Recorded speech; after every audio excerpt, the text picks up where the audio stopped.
Hello. Okay, where is it?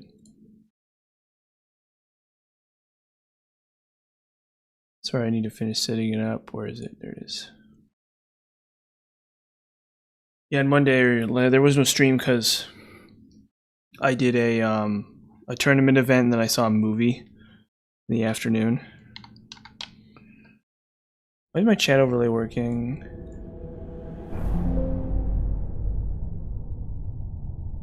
Where is it? There we go.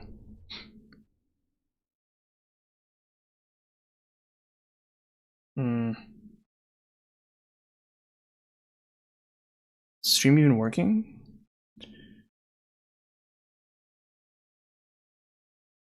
Yeah, okay, cool. Testing the voice. Yeah, okay, cool. Testing the voice. Okay, excellent. Okay. Where is it? There it goes. So I got the notifications sent out. Cool, okay, cool, awesome. Well, let's get started.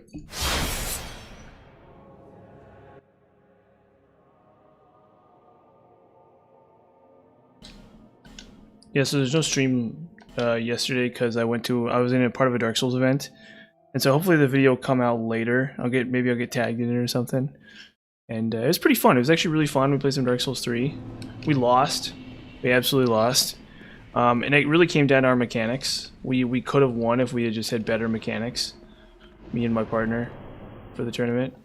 But it's fun. And then I saw some really terrible film. Some like really crappy film at the movie theater.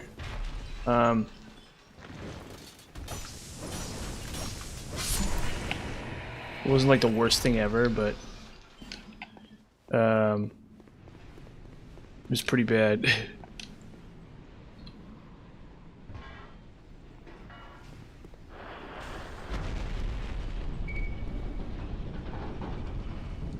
Man, what else did I do? I think that's it. Wait. Yeah, that's Frozen Outskirts, so we don't want to go there.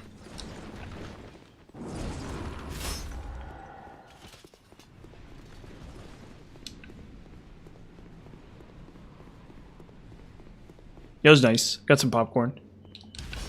I like popcorn. I like popcorn, and I like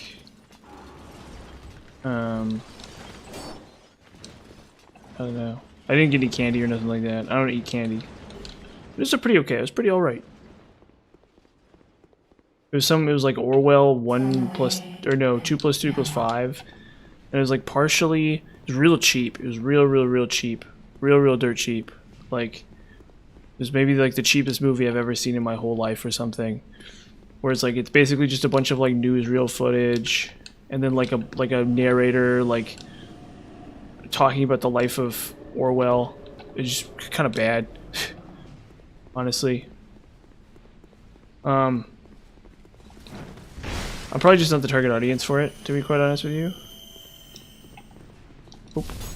But I found it to be really just very like bland and average, and I was kind of hoping it would be more interesting. But no, it's just like random stuff happened. I don't know that much about Orwell. I didn't read any of his books or anything in high school, you know? Like, some people did, I didn't. So, now it is. Okay, we don't need Iron Crown for this. Can I upgrade Iron Crown?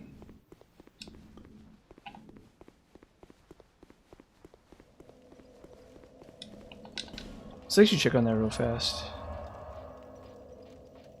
Where is it?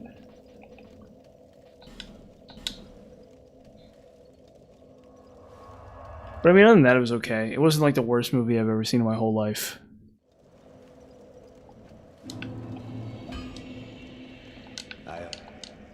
Okay, let me see if I can infuse this crown, or if I can buff this crown. Oh, I can. Why?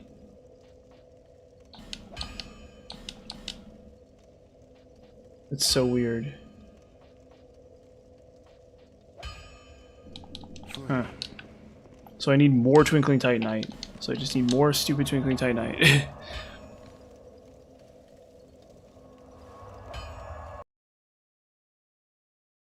I've consumed so much Twinkling Titanite this whole run.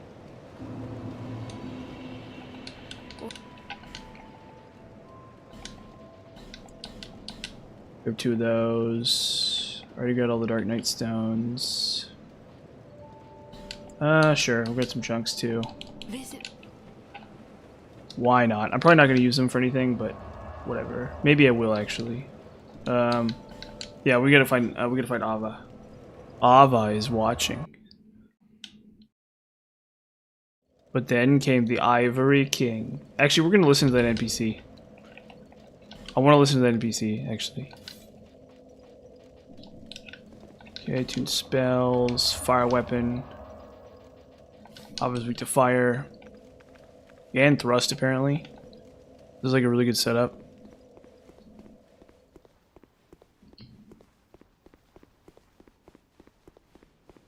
Yeah, I thought about getting a drink, but I ended up deciding against it. I was gonna have like a yerba mate or something, and I was like, you know what? Nah, I don't need that. Go back.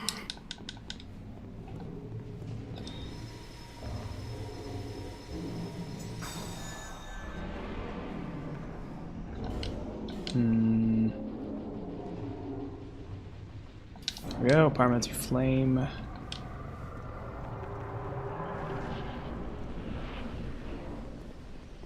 This dead city has nothing to offer. Go back. This dead Do city. not seek the old chaos, nor its twisted flame. Yeah, you heard her. Don't seek the old chaos. And you don't seek that old chaos, you hear? Sometimes dead is better.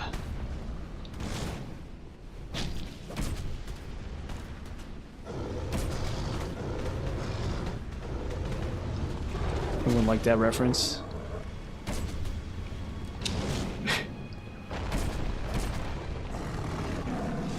Come on, no, no, no. Oh, wow. Man, those iframes are so filthy.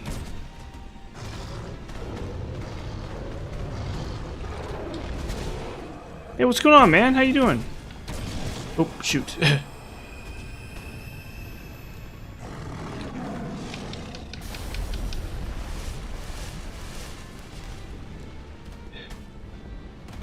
It's not that fun, to be honest with you. It's a lot more fun than the other ones. I feel like the other games are actually more fun with Faith. It's alright. Well, you get lightning infusions. You can get lightning infusions super early. So that is actually really cool. But other than that, it's not that interesting. They nerfed the crap out of Lightning Spear like a long time ago. Like over a decade ago or something. So it's not that interesting. It's okay though. Oh shoot. My fire and ice rapier is gonna break. Oh wow. How am I gonna do this? Come on. There you go. That's right. No!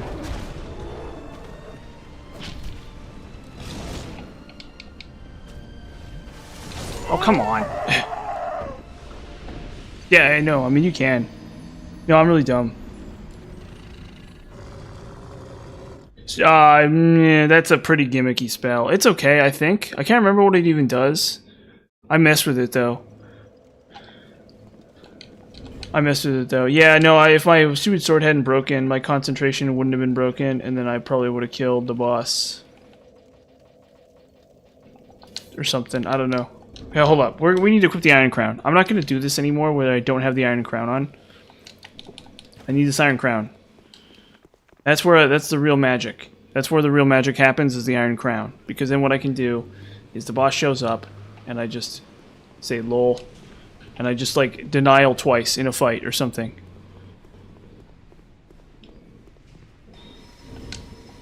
Another thing I should consider is RTSRing here. Yeah, actually, let's actually take off Ring of... Because he's going to one-shot me literally no matter what I do. So I'm literally just going to put on RTSR. I'm just going to take off the Ring of... Yeah, just denial spam. So, tell me if you can. How hard is it actually? Like, I hear people saying that it's like the hardest game in the galaxy or whatever, and then it's like... It doesn't actually seem that hard to me. So how hard is Silksong actually? Or Hollow Knight? Like, are they actually that difficult, or is that just like all hype?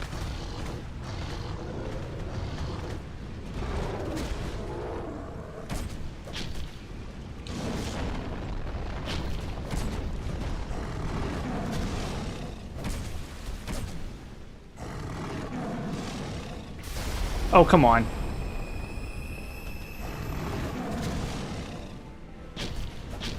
Oh, there we go. Gotta play defensive.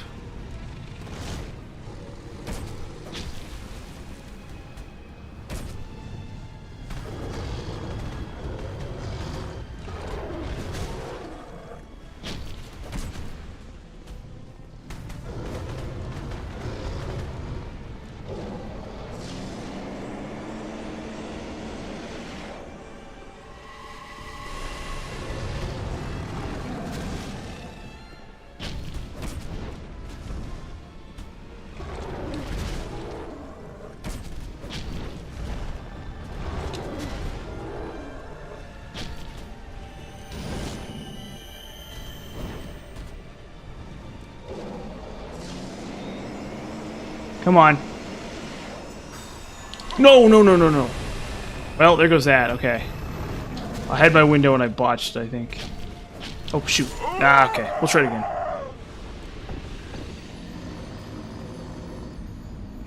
I know. Yeah, exactly. Exactly. I got denial. I got denial. Exactly. He was like, nope. You only get one denial. You only get one, Peter. Is what he said to me. Well, it did. That's true. It did work, technically. It did technically work, but I wouldn't have been hit by the stupid blue attack. If I had I would have been hit by the stupid magic attack if I hadn't have done it. So it kind of was ironic there. But that's just true. That is true that it did actually work.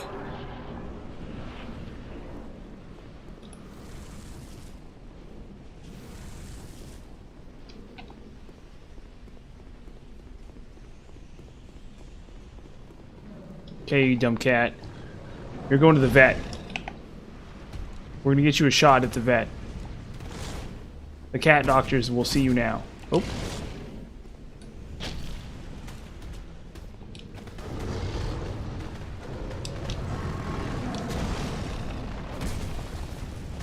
Bad kitty.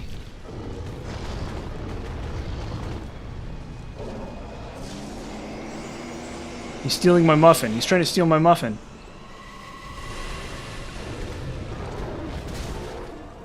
Tracking dirt in the house, or whatever the heck it is the cats do. Getting cat litter all over the floor. Screaming an ice blast. Oh.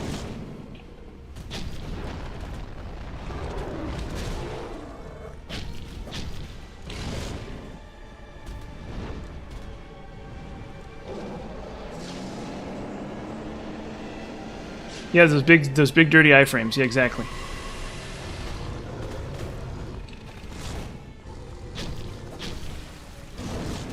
Oh, come on. Okay. Well, the iframes didn't save me there.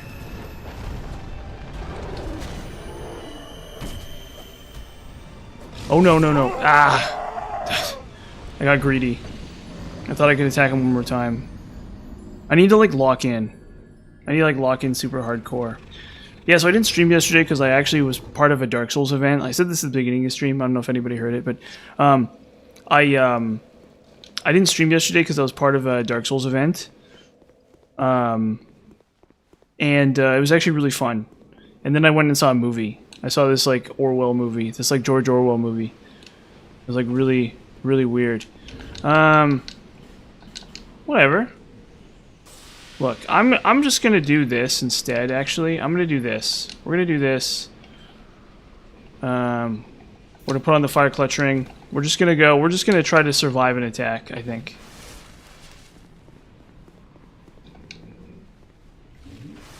We're gonna go the other direction, I think. Instead of just sitting there trying, instead of playing Super Mario here, you know, we're gonna do this the other way.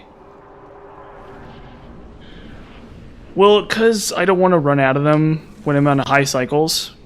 You know what I mean? Like, I'm trying to save them all for high cycles. And then usually when I play Dark Souls 2, I just, like, never take off the Hollow Ring. I just, like, kind of ignore humanity and never take off the Hollow Ring. Because I don't ever want to run out of them. It's like...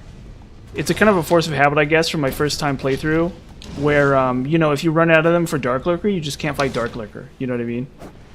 And so I guess I've just always... Oh, fudge. Yeah, okay, I survived an attack like that. It's pretty cool. Oh.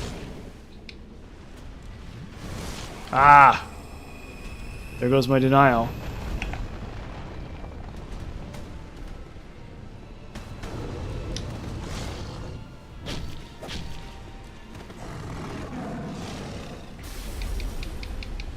But I do survive an attack like this, so... That's good.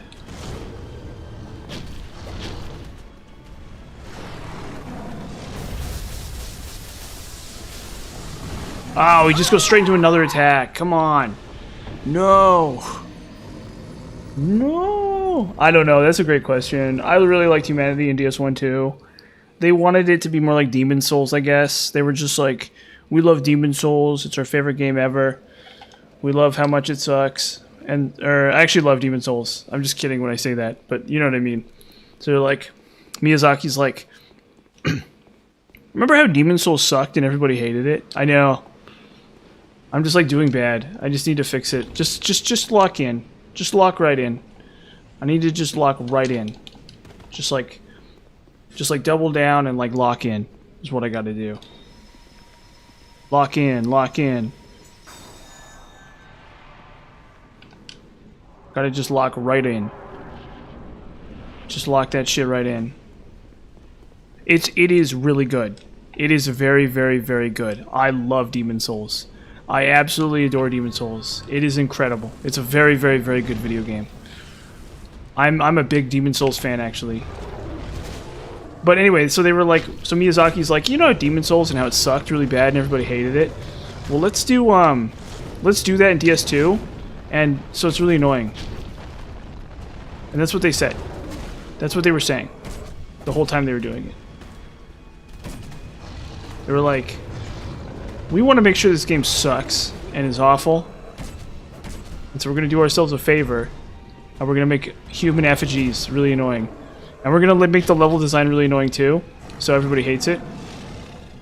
And then we're going to make all the bosses explode like that for some reason. Oop.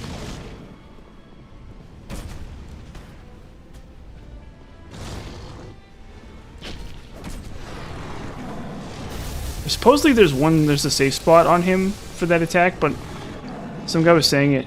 Oh, shoot. Almost got waxed there. Oh. Come on, Ava. Ava, you know, this has to end one way.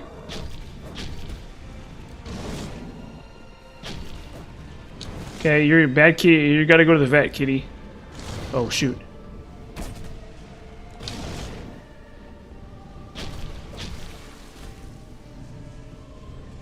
Okay, he's just... I like how he breaks my weapon. Not even Smelter Demon is that rude.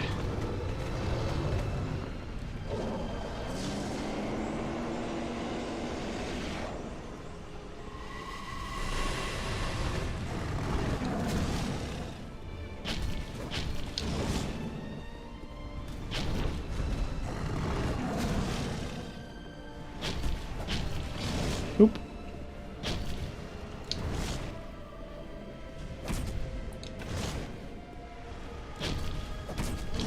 Oh, come on.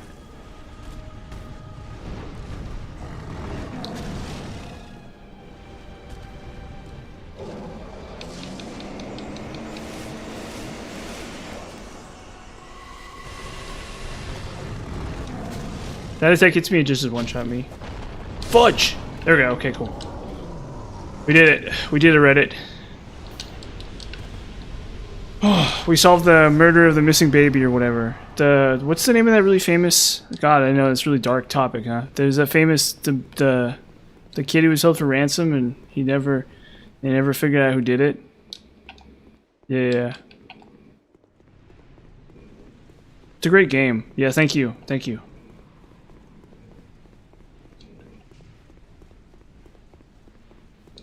Sorry. I don't know. I set it to automatic. I literally set it to automatic low. I'm just like automatic low because that's what it tells you to do. It's literally tells you it's like set it to automatic low is what the system says. It's like recommended automatic low. Do this, and I'm like okay, sure, whatever.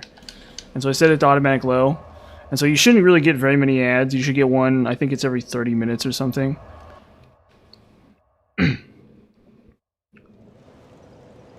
It's if you saw on the YouTube because there's you either do it manually or you set up like a time something one, but I think the algorithm is supposed to make ad placement like not suck ass. Is like my thinking. I don't know what I assume they do. What do I even put this in? What do I even put this point in? We're just gonna put it into Dex. We're just gonna put it straight into dexterity. Okay. Now put this ring of binding back on. There we go. Yeah, we gotta go talk to the lady. Mr. Schwartz? Who's Mr. Schwartz? Oh, Mr. Schwarzenegger, yeah. The iframes, they do nothing. Mr. Schwarzenegger. So, it's a tonight on Access Hollywood. The Schwarzenegger iframe scandal. Did you or did you not put 91 points into adaptability, Mr. Schwarzenegger? I know nothing. No comment. Yeah, well, I mean, this is the 4th cycle. I've killed like every boss a billion times already. I've killed. This is like the 4th run in a row, and I still have 4 more to go.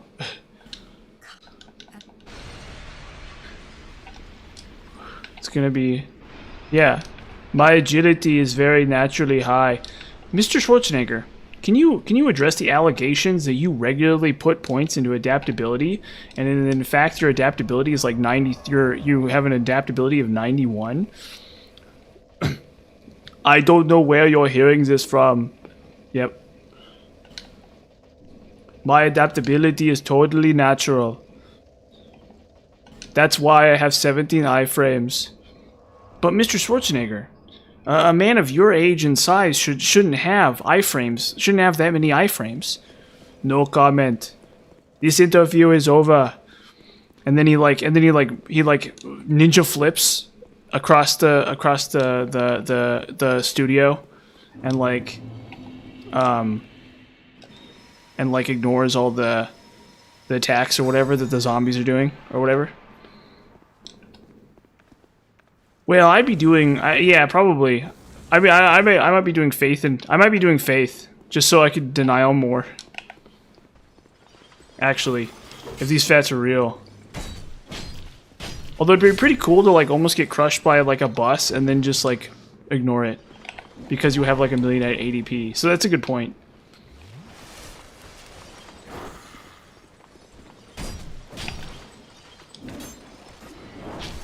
Ooh.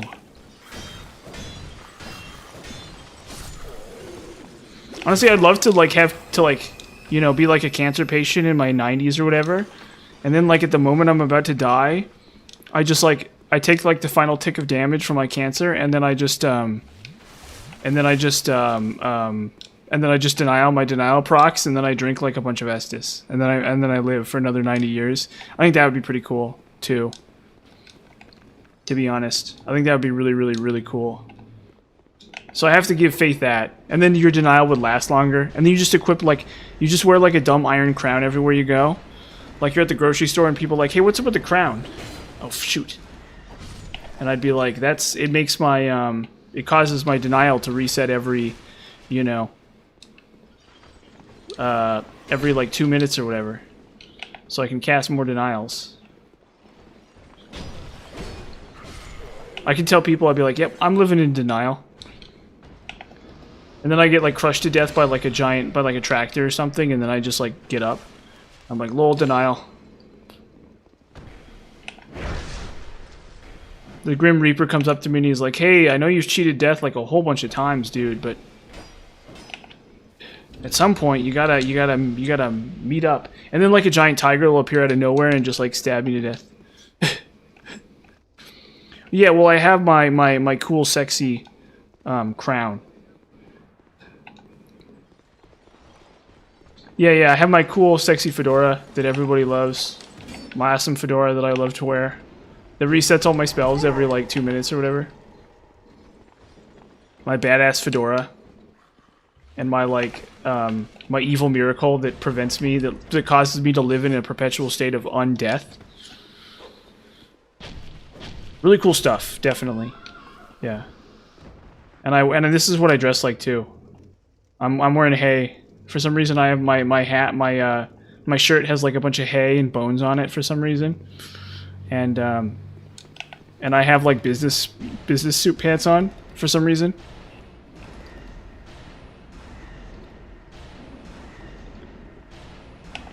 Yeah. This is actually what I look like in real life, including the purple hair. Oh. And zombie flesh. No, that would be really cool. That would be really cool though, to like use evil magic. Well, Nito is really goofy looking, and I actually really like Nito. I think it's one of the more inspired bosses in DS1. The thing about Nito is he kind of doesn't really make sense. Like within the broader context of the Curse of Undeath, he kind of doesn't really make sense. Because it's like, who even is he? Like, what even does this? What's even his deal, right? Because isn't the Curse of Undeath like? Because like hollows aren't skeletons, right? Like a skeleton is like legally distinct from a hollow, right? Like you couldn't like if you owned a grocery store and you tried to sell a skeleton as being a hollow, that wouldn't fly. You know what I mean? Like somebody would sue you. Somebody would be like, I bought your skeleton and it said it was a hollow, but it wasn't actually hollow, it was a skeleton, right? Like, they don't explain that very well. Like, are skeletons hollows or not? Right? Do they have the dark sign? I don't know. This is one of those questions that the philosophers are going to have to answer, I think, in the year 2100. So that's kind of the issue with Nito, because he's, like, hollow, but I guess he's undead in, like, another way. I don't know. They don't really explain that very well. Well, the Dark Soul, I think I already explained this, or my theory is that the Dark Soul is, like the idea, so like there's a dichotomous relationship between light and dark, okay, right? Like they explain in DS1, where there's like nothing, and then there's like fire, and then because fire exists, darkness goes to war with light, right? And the idea being is that, hold up, I need to denial up. Oh yeah. Oh, yeah. But anyway, so darkness goes to war with light, right? And the idea being is that the Dark Soul is like so dark exists because light exists, right? So like light gives dark form, and because dark gives light form, dark is also alive. It's not like one is just death and the other is life. Dark is literally alive. Because life and death go hand in hand, or however it works, or something. Yeah, so dark and light are like dichotomous. They like represent a Tau, where they're like theoretically opposed, but they're also two sides of the same coin. Like heads and tails aren't opposite; they're actually the same thing, or whatever. But anyway. Oh shoot, that hurt really bad, wow. What was I saying? Oh yeah, so dark and light are like the same thing or whatever, I guess. I don't know. And then the idea being is the Dark Soul represents the desire of darkness to live. So darkness is kind of ironically on light's side or something. And so that's what That's who Kingseeker Frampt is. So, like, if you're familiar with Kingseeker Frampt, everyone's favorite character, Kingseeker Frampt.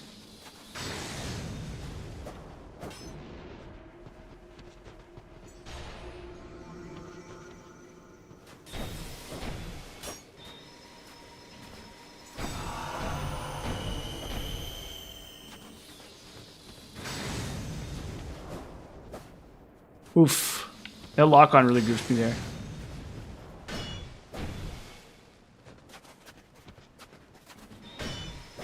There we go.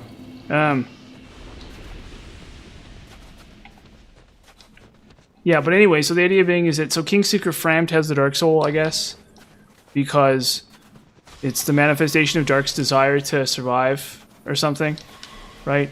So Frampt helps you out. So Frampt is a being of pure darkness, okay? Frampt is literally the same thing as Kaith, as Darkstalker Kaith, and yet they both ironically help you. Oh fudge, because they both want to live, I guess, something like that. If that makes sense. So the furtive pygmy is Frampt. Frampt is the furtive pygmy. Is the bottom line. That's the long and short of it. Hold up, I gotta spend some souls here. I might need to rescue Gavlan so I can buy more stupid... So I can buy more poison arrows, actually. And there's kind of no point in not doing that right now. Buy item. Buy those, buy those. Where is it? So we go to No Man's Wharf real fast. Where is it? I gotta rescue Gavlan, unfortunately. Yeah, but anyway, so like I was saying about the life in dark, or light in darkness. Yeah, so Frampt is the furtive pygmy. And so, you know, and the evidence of Frampt is the furtive pygmy is Frampt is the same seat as Ludlith of Corland. Okay? So in Dark Souls 3, there's the 4 lords, right, that you need to get, but there's actually 5 lords, right? The 5th one is Ludlith of Corland, who decided to just give up, right? And so Ludlith of Corland is Ludlith of Corland is the fifth lord. Wait, where is it? Oh, it's up here. And so Frampt is basically the same role as Ludleth. He's not exactly the same role as Ludleth, but he's very similar to the same role as Ludleth. So in actual... Oh, shoot. So in Dark Souls 3, in Dark Souls 1, the one that gives you boss weapons is the Giant Blacksmith, right? But, like, Frampt does something, okay, right? So Frampt is, Frampt is the yeah. So you know that that's how you know that Frampt is the furtive pygmy. Because he plays the same role as Ludlith of Corland, basically, essentially. In that he's a friend of Gwyn. Or that he linked the last fire, but then helps you link the next fire. Whereas the other lords fight you. As, like, I guess a test or something. Does that make sense? So, like, probably, oh, here he is. Sweet. So probably, for example, right, okay, we'll sell later. So probably, for example,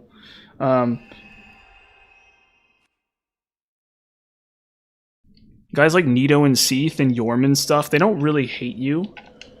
They don't really say to themselves, oh, I hate the Hollow. Maybe they do. Maybe some of them do sometimes or whatever, right? But, like, they don't necessarily say to themselves, well, Manus is Gwyn. Or he's like Manus is the manifestation of the first flame before the first flame. Manus is like if Gwyn is the first Lord of the Fire, and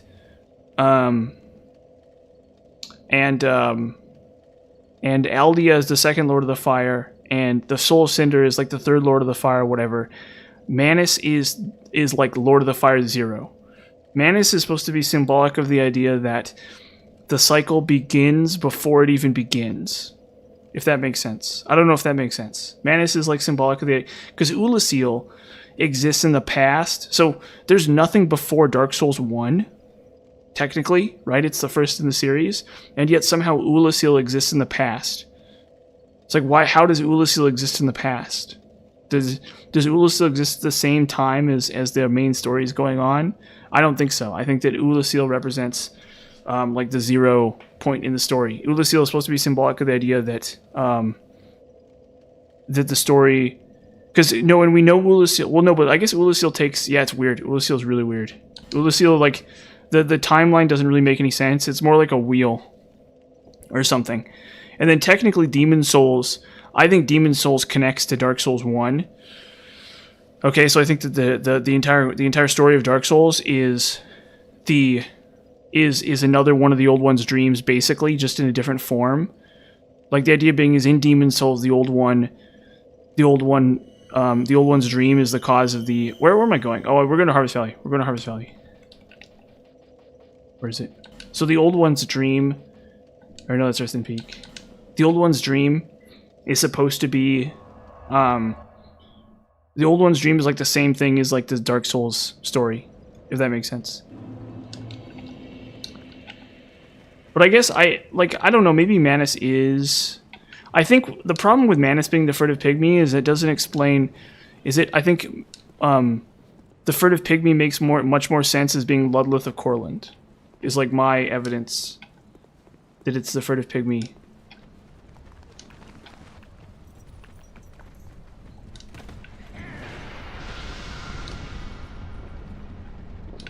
What up?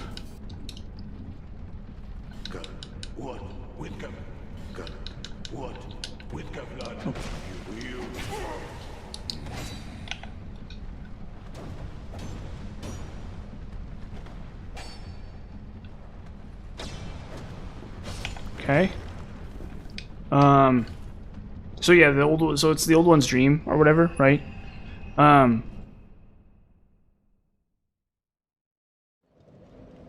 Yeah. It's a wheel. Yeah, it's the idea. Because it's supposed to be based on. It's supposed to be like a weird mixture of Christian and Buddhist theology. Is my understanding of it, right? So like on the surface, it seems very Western, but it's very cyclical. It's like the idea that like this is a cycle that repeats itself over and over again, like birth and death or something like that. And like the dualistic nature of reality or whatever, something like that. But I think the dualism is supposed to be more Western, I guess. I don't know. Where am I going? Oh, we're going to Doors of Ferris.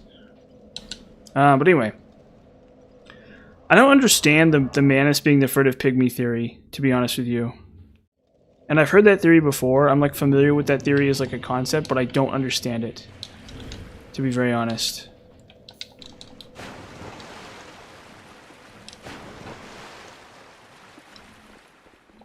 Because I don't know what evidence there is that connects Manus to the theory, but because my understanding is that it's all very like tongue-in-cheek. Like when Ulasil happens is like never made clear.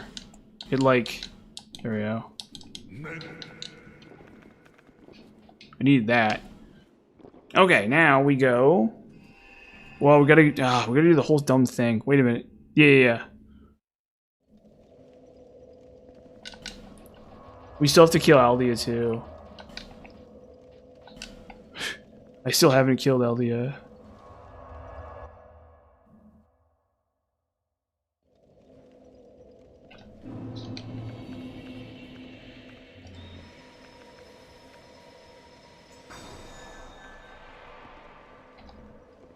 What was I saying again?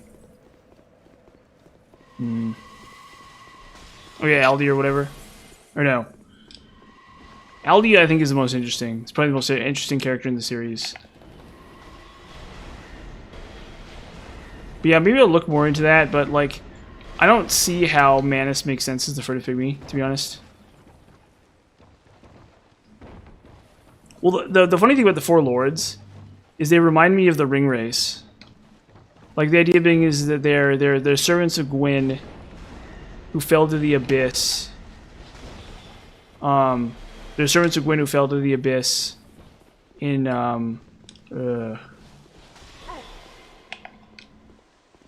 for trying to mimic the gods, right? Ooh. So the idea being is, right, is it what he calls them? Okay, just go run. What was I saying? No, just YouTube. I haven't dealt with Twitch yet. It's not something I've had the time to deal with or like assess. Yeah, well, the Four Kings, the Four Kings are actually just like they're not a ripoff, but like they're very obviously heavily inspired by the ring race of Lord of the Rings. I think is my understanding, because they seem very much they have that but there's an interesting kind of twist to them, in that they just kind of have that vibe to them, I guess, is the idea that they were originally like kings among men who coveted the power of the gods, and in doing so like profaned them, if that makes sense, is the idea about like who the Four Kings are, right? And so they have that kind of energy of like the story of the 9 or the 9 ring rays. Is there 9 of them? I can't remember. The 9 ring rays of Tolkienian mythology. Because the idea about those is that those were for, and the idea and the creators of Dark Souls would have been exposed to like the ring rays as like a concept. Okay, so like the ring rays, right, are like they were humans. They were human men who were promised by Sauron like infinite power, right? So the idea being is the elven smiths of old created rings of power, and the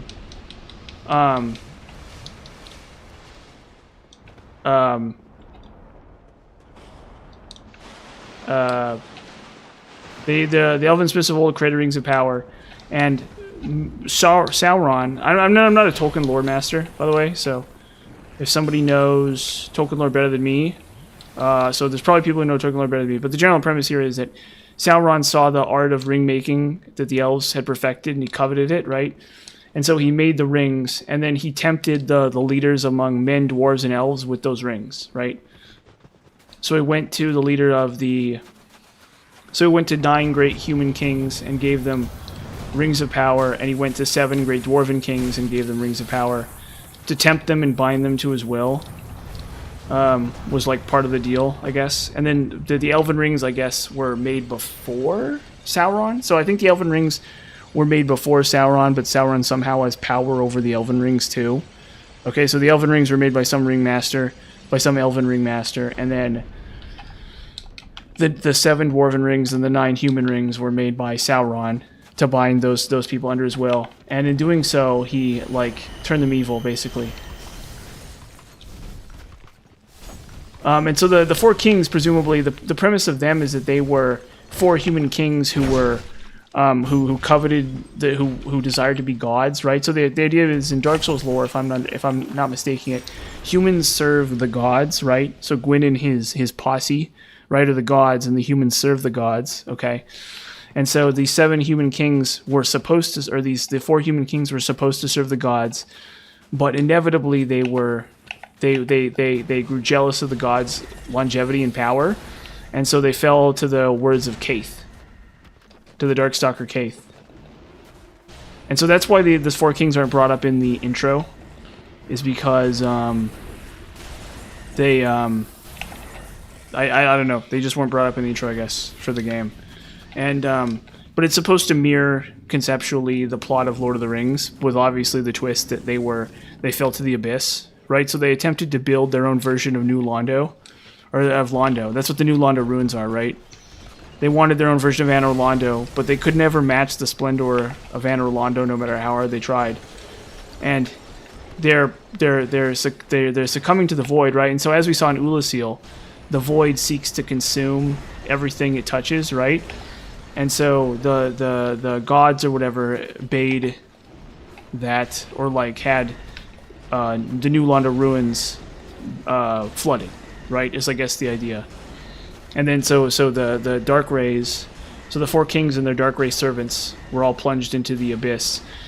And so the idea being is that Kaith, but the interesting thing about the abyss, okay, and here's why I think that why Manus represents 0, Okay, so like Gwyn is 1 and Aldea is 2. Okay, so here's why Manus represents 0. Okay, and then the old one represents like -1. Okay, just for reference, the old one represents like -1. Okay, but the reason why Manus represents 0 is because the process of falling to the abyss is like an inherent component of the light waning.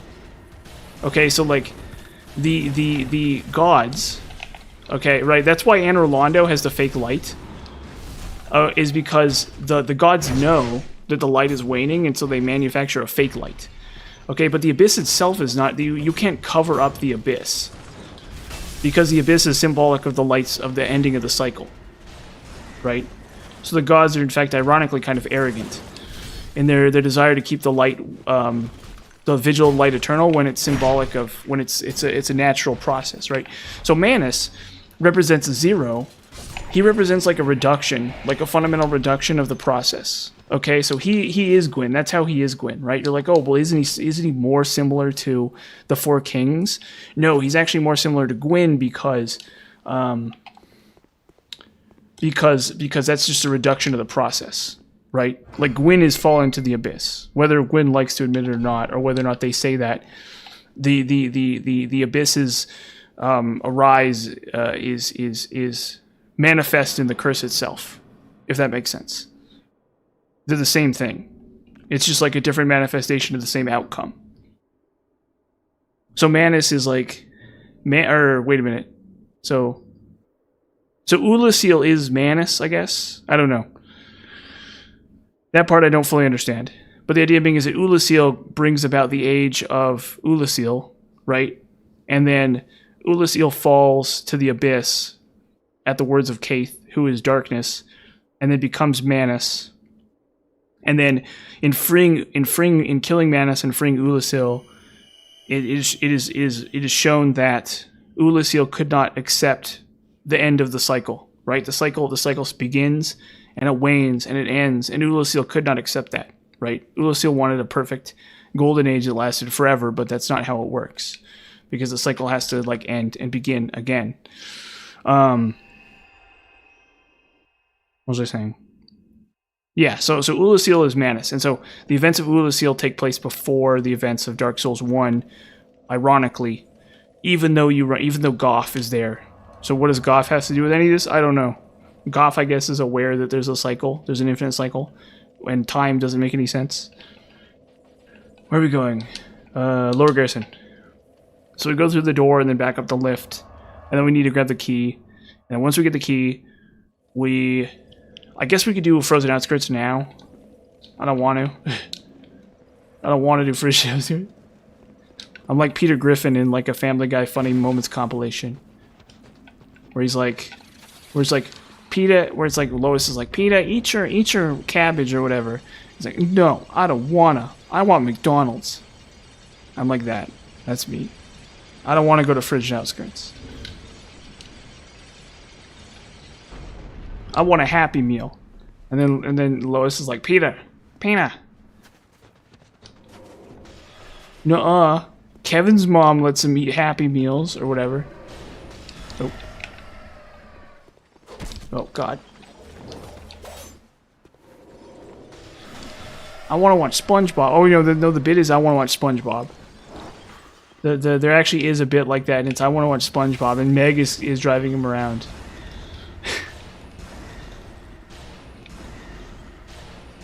Is the plot, is the episode. It's an actual episode of Family Guy that I've seen. Yeah, I'm an auteur. I like high concept art, and then which is why I watch so many Family Guy funny moment compilations on YouTube.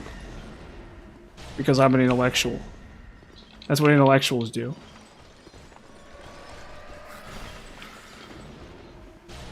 It's like, yeah, I've been really getting into the classics. I've been reading some Sartre, some Dostoevsky, and I've been watching a lot of Family Guy funny moment compilations on YouTube too. So I'm really rounding out my philosophical education here with all of the basics. Oh.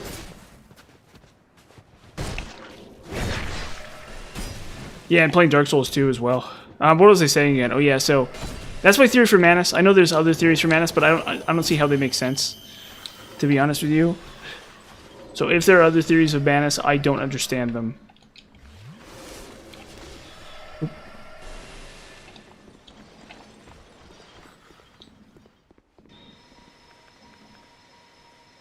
But I know there are other theories of Manus.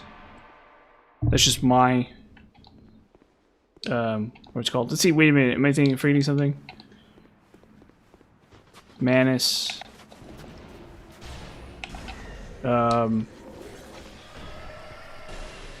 Eternal Dragon. I don't know.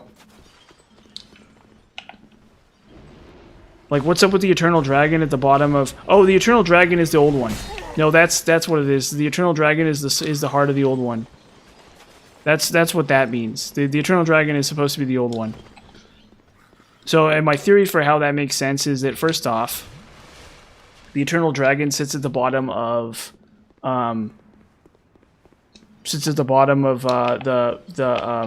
Ash Lake. And Ash Lake looks like the area at the end of Demon Souls, right? And then he's immortal, right? So the old one can't be killed, and neither can the immortal dragon, right? And then the last thing is that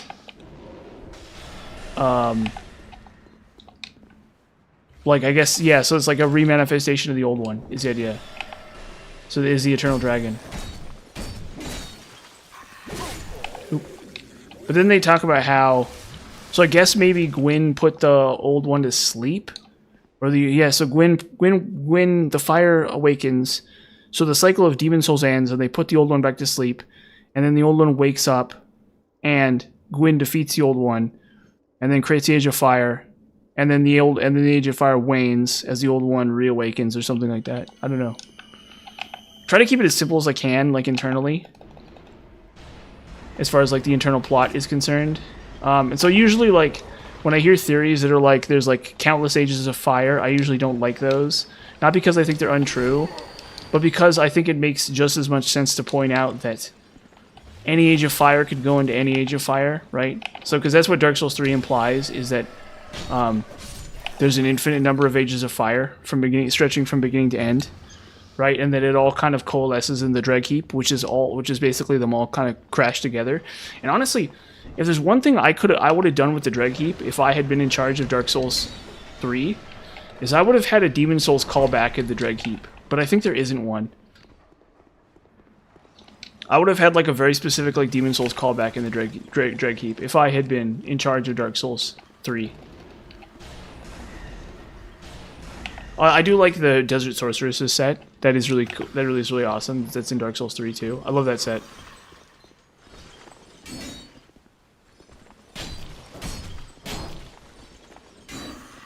But yeah, there's no Demon Souls callback in Dreadkeep, which I think was really lame. I really wish there was like some kind of like Demon Souls callback. But maybe it's like a legal thing, because I think Atlas is like a publisher, and like Sony has something to do with Demon Souls, so maybe they couldn't. But that would have been really awesome if, like, the second area of Demon Souls was like Boletaria Ruins or something, or like, you know, something like that. I think that would have been really awesome. Oh, come on. But I think, yeah, like I said, maybe it's a legal thing. Maybe they didn't want to. Maybe they like don't think. Maybe I'm wrong that those cycles connect to each other. But like, I think it is really interesting though that the cycle, the old one waking up and sleeping again, like, is the same kind of thing as the light and darkness being born and like waning and waxing relative to one another. I think it's like too convenient, you know what I mean? And then somehow like Elden Ring goes into it too. Plus, so in Dark Souls you're bound by the Nexus. There's no curse of undeath though in Demon Souls. Well, technically there is, but it's because you're bound to the Nexus. So I guess the Nexus is the prison of the old one, and they never explain that, I don't think. Maybe I'm wrong. Maybe there was an audio log I missed in Demon Souls where it's like, I'm John Demon Souls, the proprietor of Demon Souls, and when I created the Nexus, I created it to contain the old one. Right? Like the Demon Souls doesn't have that in it. That'd be pretty funny though. Like you find like an old tape recorder or something, like it's like BioShock or whatever. And it's like, yes. And it's like, Mr. Demon Souls, why did you create the Nexus? Well, I created the Nexus because I wanted to contain the evil of the old one and also have a place to stay because my house is very small. And so that's why the Nexus is so big. No, please! Why did I do? What did I do to deserve that? What? Why? Why didn't I stagger him? No. Anyway, so yeah, John Demon Souls, proprietor of Demon Souls Incorporated, comes up with the stupid bit got in my way, distracted me. Anyway, yeah, so you're like, so it's like, wow, I think they really ripped off. Wait a minute, when's BioShock? Oh, BioShock came out before Dark Souls, right? Or no, but I guess BioShock Infinite comes out after, right? So like, because that's kind of the plot of BioShock Infinite, is there's like infinite timelines, and they all connect. They can all connect to each other. They in theory they all exist side by side. Okay, does that make sense? So in theory, every single Dark Soul, every single BioShock timeline exists side by side, right? Like there's in one universe you have one Booker living one life, and then in the next universe you have another Booker living another life, right? And then in a third universe you have a third Booker living a third life. I don't know if you play BioShock, and so on and so forth, right? You have an infinite number of Bookers living an infinite number of different lives, but because of the way like temporal reality works, each Booker actually exists in sequence. They're not all happening one by one, side by side. It makes just as much sense to think of them as all happening one right after the other, right? And you can infer this in practice because, if you play BioShock Infinite, for example, right? There's BioShock Infinite, right? There's the main campaign, and then there's the DLC campaign, and the DLC campaign happens at the same time as the original BioShock Infinite, but it happens afterwards, right? So Elizabeth is there, and she came from the previous BioShock game, but she's there in BioShock in Rapture with Booker DeWitt, right? So they're happening at the same time, but reality they're happening one after the other, right? If that makes sense. Yeah, so it's like, so when the Rick and Morty creators were like, yeah, we hate time travel sucks and is bad, they really fooled themselves because, it's not about when. If you can travel in time, there is no when. If you can travel between universes, there's no when. If that makes sense.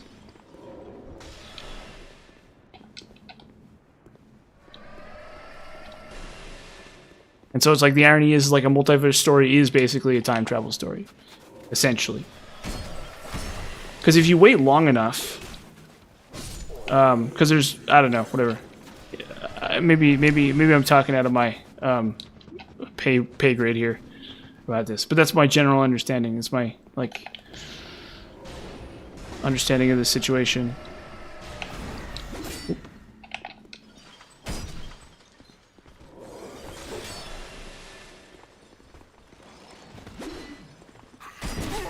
No, stop. I said lock in. Lock in. Not lock out. We gotta lock in.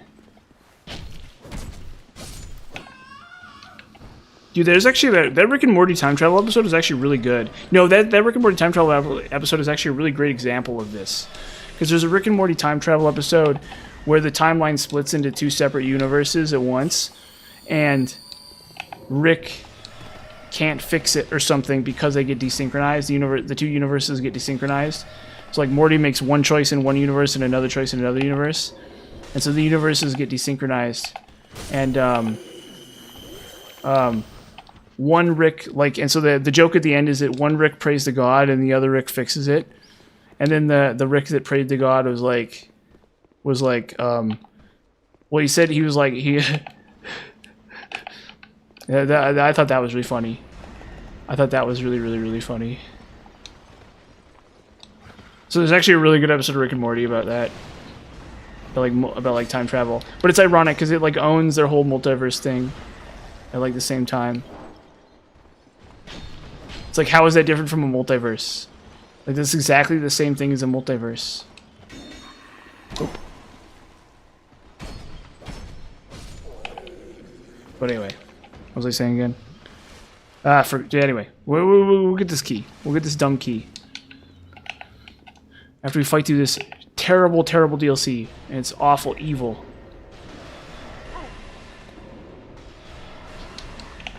This horrible, horrible DLC, this nightmare DLC. It causes me so much pain and misery. So much pain, terror, and misery.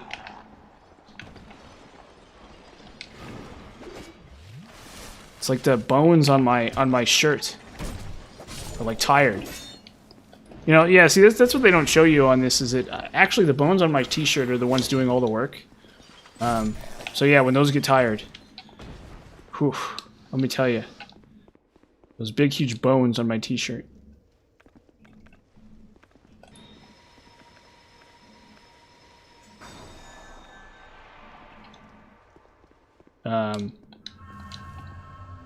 What was I saying? Yeah, but that's why Aldia is my favorite character, because Aldia kind of knows it's all, like, whatever. Aldia is like a meta character. Aldia is like a character that's like, oh, I know this is a video game, actually. It's kind of the problem with Aldia.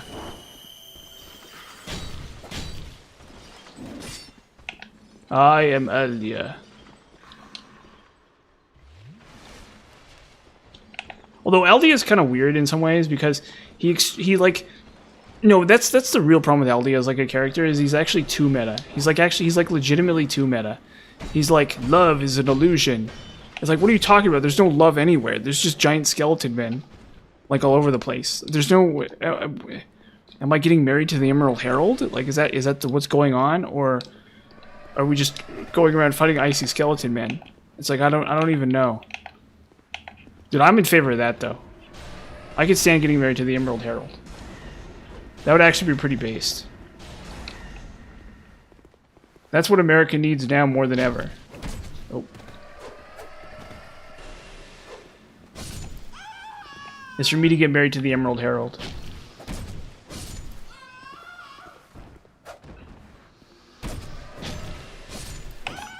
But yeah, so LD is all like, love? It's like, dude, what are you talking... It's like he's talking about something that doesn't make any sense within the context. Like, is there a love interest in this game? Do I have romance options? Why don't I have romance options in this game? Actually, From Software, can you explain to me why I can't why I can't choose my waifu in this game? Actually, is there some kind of explanation for that? The comfort that men live, and it's like, dude, I've literally been walking around giant castles for like the last like 15 hours. Like, what are you talking about? Like, it's like way too meta. It's like painfully meta. It's like far too meta. It's like there's no real characters. They're all just kind of a bunch of random weirdos from random places here because they're all bound by the Curse of Undeath. They don't know, like, there's no, like, the Curse of Undeath itself kind of comes off as like altering you on such a fundamental level that you lack the capacity to experience feelings like love anymore, right? Like, at least that's the implication that I got from it, right? Okay, I can just grab the key. Forget this. It's not like a chest or anything. I just have to dodge this one attack. Okay, yeah, awesome. Smart guy. Okay, cool. So it's like weird. It's like really weird. And so Aldia is kind of like represents the inferno of the first flame or whatever. Or yeah, I don't know. Dude, I need a Domino's, honestly. Low key, I'd eat at Domino's. I'd straight up eat at Domino's. I hate to say it. I'd eat at Domino's. Get like a veggie pizza or something. Like, honestly, I'd eat it. Honestly, before like any other fast food joint, I would eat it at Domino's. I haven't eaten a Domino's in a really long time, but I would eat a Domino's pizza. I would straight up eat a Domino's pizza.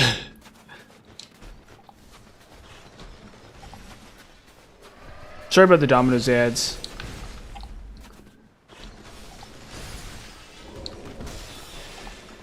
Poor Domino's.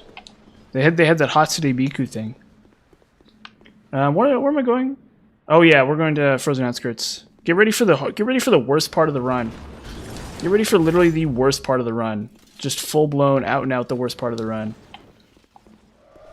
Just the worst part of the run. The part of the run that is why I'm bald. I'm actually not that bald. I'm only mostly bald. Or I'm balding. I'm getting there. Welcome to the worst part of the run, though. This will be fun. And when I say fun, I mean this will be miserable. This will be really miserable and awful. It's not that bad. But anyway, what did I say?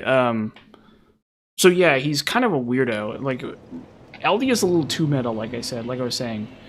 Is like he kind of breaks the game in the sense that it's no longer like this, like, action adventure game with like a nuanced plot. And it kind of evolves into being this like metaphysical story where we're in some kind of like nonsensical dream or something. And that's kind of my issue with Aldia. But I think he is cool. I definitely like the voice actor who does him. I think he's very talented, and I think his deliveries are really good.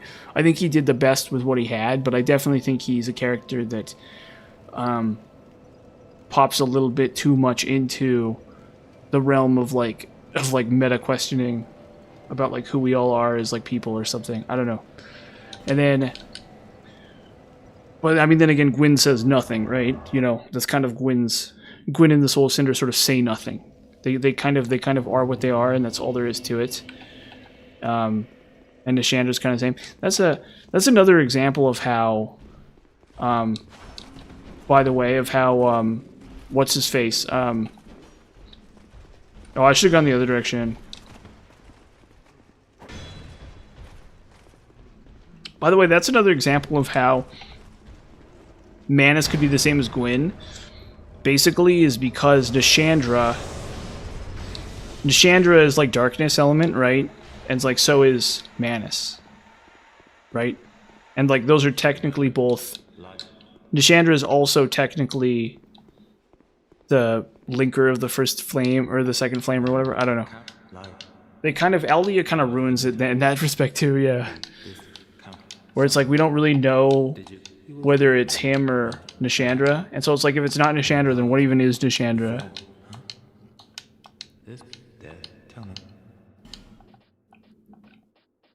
We need more human effigies.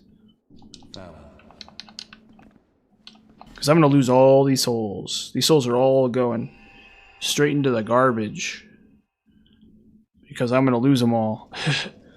Fighting this horrible, horrible boss. Where is it? Where is it? God. What was I saying again about Nishandra? Yeah, so Nishandra's kind of weird, right? Or because supposedly she's a shard of Manus's spirit, right? Is I guess the idea. So like her and Alana, or no, yeah, her, Alana, the one in this DLC and the one in the Iron King DLC, those are all shards of Manus's form. But, I mean, that's another great example of how Manus doesn't really connect to the main story of Dark Souls 1. Is, like, how does... we need Dark Weapon for the horsies. How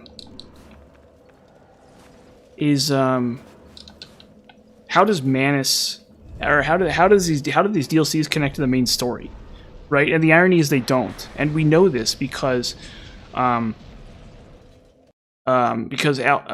tells us as much. He's like, there were 3 kings, right? One drowned in a river of poison, one burned himself into ash, and the third one froze. Or no, I can't remember what he says. He has a line about like, one did this, one did that, and the third did this. It's like, so give us your answer. What do you choose, right? And the idea being is that ultimately those are like fables. Right? Those are like parable stories, right? So the DLCs don't actually connect to the main story of Dark Souls 3 in any way. They have nothing to do with Vendrick. They have nothing to do with the Shrine of Want. Hey, what's up, man? How you doing? Good to see you. Oh yeah, we're doing the best boss now. Yeah, definitely the best boss. Not at all the worst boss. Not at all the worst boss objectively. Definitely the best boss. Yeah, as we all can attest to. Definitely everyone's favorite boss in the game. Not at all the least favorite boss of all Dark Souls people. Yeah. See, this is the real. See, in some ways, this is the real true final boss of Dark Souls 2. This is the real final boss. See, my shirt is made out of hay and bones. Okay, I should just go for it. I'm waiting for the snow, for the storm. No, please, God, horsey.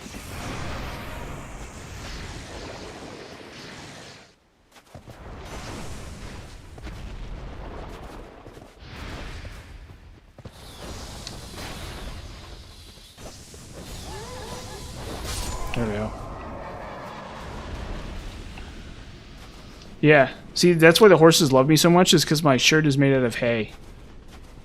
The horses are like, hay. And then that's why they attack me. The frozen horsies. You know what, honestly, this is a big missed opportunity for the developers, is I would have much preferred this game if you could ride one of these horsies around when you kill the boss or something. Like you could like only in the frozen outskirts maybe, but you could like ride the horsey around. Oh god, no, I aggroed him. No, please.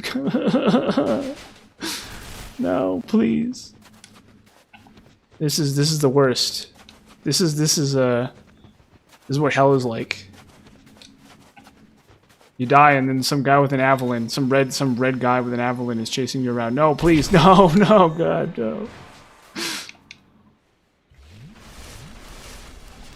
It's like over. I literally, I know I needed to not aggro him. Oh god. Yeah, no, I'm just gonna, well. Let's just try that again. I need to stay really far. See, I shouldn't have just run through the snow. I should have like seen my bearing. Because if you aggro him, you're cooked. He's gonna chase you all the way to the boss fog. And he has like 1,000,000 HP. That guy is like a brick. That guy's like a giant brick. And so there's like basically no way to kill him. He has Invader AI. So he's just really annoying.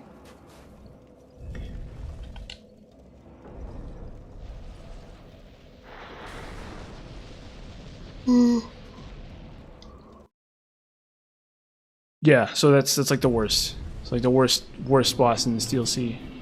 Or it's the worst boss in the DLC, yeah. It's the worst boss in the game, honestly. But you know, you need to be really far on the left. So you don't fight those guys. Specifically so you don't fight those guys. You need to be like past the building. So there's maybe another way to get there without having to fight those guys, but I don't know the bearing of it. Yeah, so we're gonna go. I'm gonna go on this left side here, and then I'm gonna go past to the end of the building, and then I'm gonna keep going that way, and then I'm gonna start going to the right to try in the vain hope to avoid those stupid red phantoms.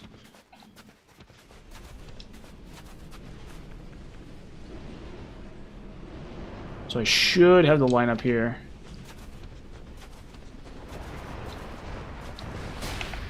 Stupid horse.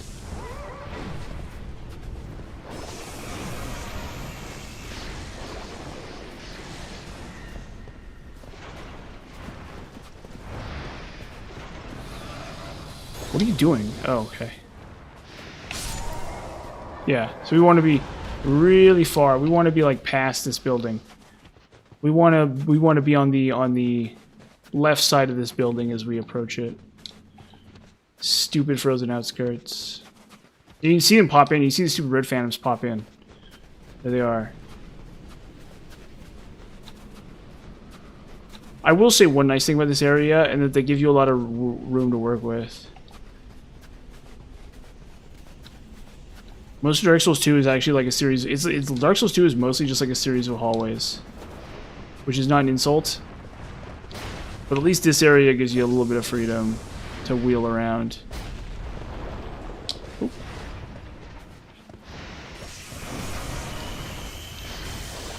Ah. No, no, and I got the double hit too. It's so stupid. I did the double hit thing where it hits you twice.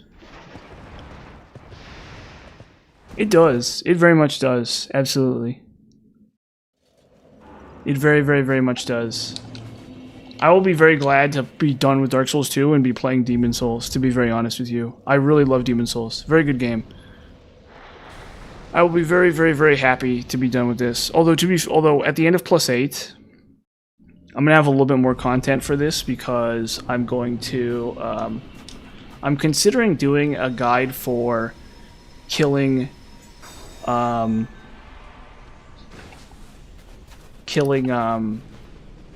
Invisible and Ivory King with 0 knights. I'm considering trying that. It's going to be very difficult because the game was never really designed around that, but I might do that. And then I'll need to do a little bit of testing, but I might do that off camera. I might just go straight into Demon Souls and then just like start working on I might just go straight into Demon Souls and then like have the video out in the background or something like that. But we'll see. I do need to do a little bit more testing for this game. I need to like test like a mace and stuff, and I need to test like Red Rust Scimitar or Red Rust Twin Blade, and I need to come on.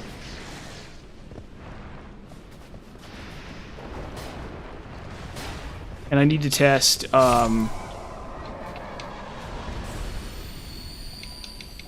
and I need to test what else do I need? Oh, I need to test physical, but we'll probably do physical in here. Actually, I guess I could just do it as I go. So maybe what I'll do is I'll get my hands on a mace at some point and I'll dark infuse it and I'll try it out and we'll see how it does. Because supposedly it's about as good. And then I might do physical as well. I might try to do like pure like rapier or something. Or I might mess around with more with power stancing, but I need to plan that out.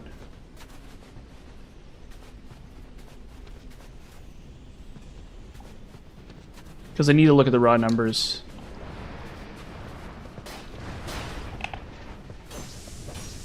Please kick me. Yes, thank you. Oh.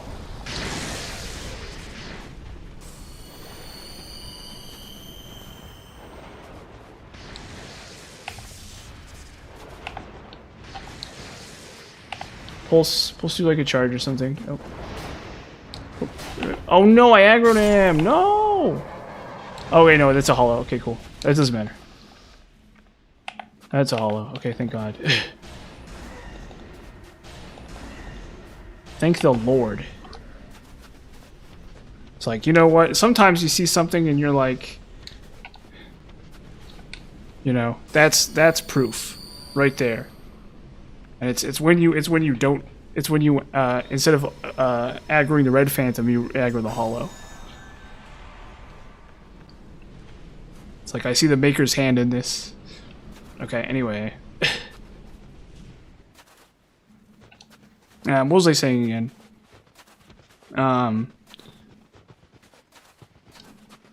what was I saying again? Oh yeah, so my question is ultimately, it's like, what does the frozen outskirts have to do with the deep lore, right? So is it really just an outskirts that's frozen? Or is it where Lord Gwyn and Aldea would race their cars together? Oh God. They would ride horses together, and that's where these come from.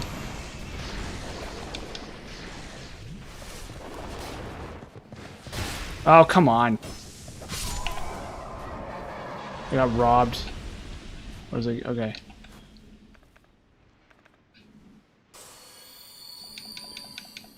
It's kind of the problem with LDO, like I was saying. It's like Blighttown. Yo, no, that's another one. It's Blighttown. I think, because it looks a lot like the Peter Jackson. Did anyone else see those Peter Jackson hobbits?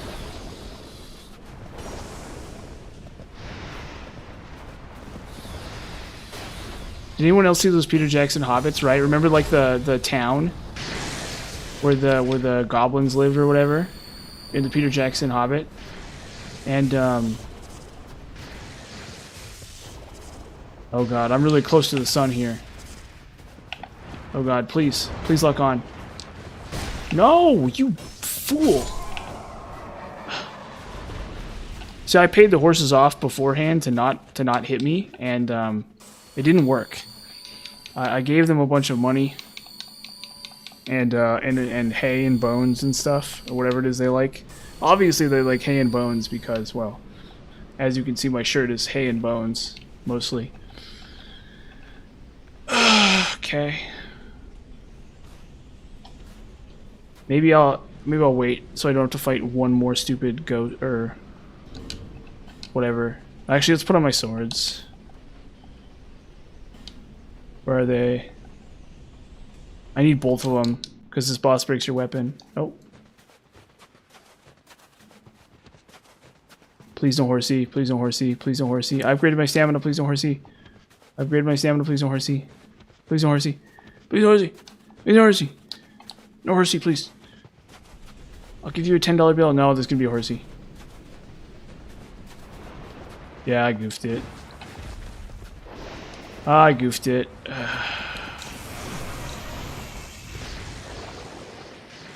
Oh yeah, and there's a red phantom too, because why not? Yeah, it's just toss in some red phantoms too. No, no, no, no! You gotta lure him out. You gotta lure him out across the bridge. I got impatient there. I had that in the bag actually. If I just killed that horse, yeah. And I forgot about the red phantom too, because the red phantom is like new game +3, new. So I am not used to the stupid horsey being in there, or I'm not used to the red phantom. Do we need to change up at all?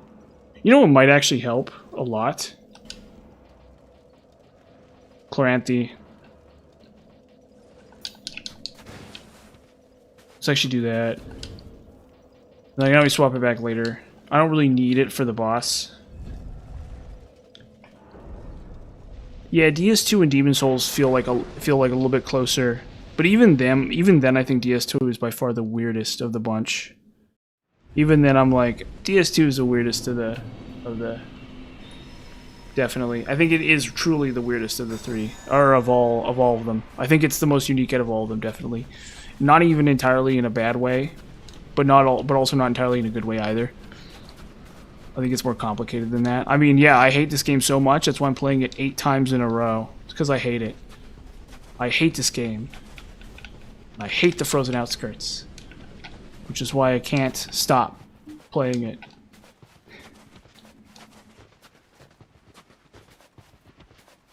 Is it like DS2? Because I assumed it was like DS3. I assumed it's like 1-for-1 DS3. Like the same as DS3, basically. I love DS3. I truly love DS3. The problem with DS3 is it's not, and it's less in depth than DS2, which is not a bad thing, but it is worth mentioning. DS2 is like more of like an insane man's like process. Like you become Aldia by the end of DS2. Like you really are like a crazy man by the end of DS2. Whereas for DS3, I think it's a lot less like that. Okay. Oh, I'm gonna get another horse spawn.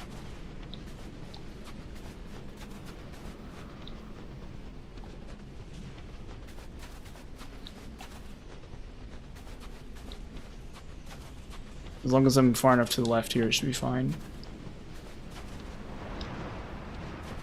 Yes, apparently there are overt triggers. So there's overt triggers you walk over where the horses spawn. But only when it's snowing. Oh.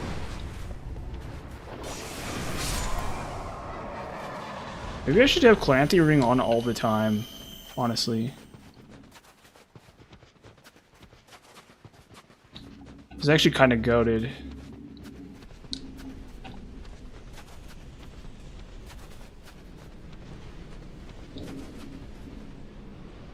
Okay, where's my bearing? It's this way, right? Oh, I hate the stupid snow, how it just slows you down. Just like in real life. You're trying to go somewhere in the morning. It's like the dumb snow. So I guess they got that. They're pretty smart about that actually. They're very true to life.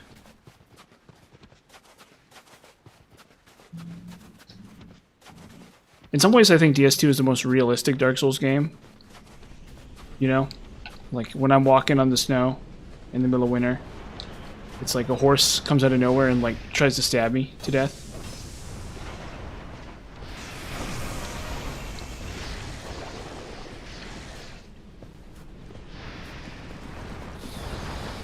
In some parts of the country, it really is like that. Shit. You know, with mooses or whatever. Bison. It's like a real thing. So again, Dark Souls 2 is actually a realistic simulator. It's actually a real life simulator. Yeah.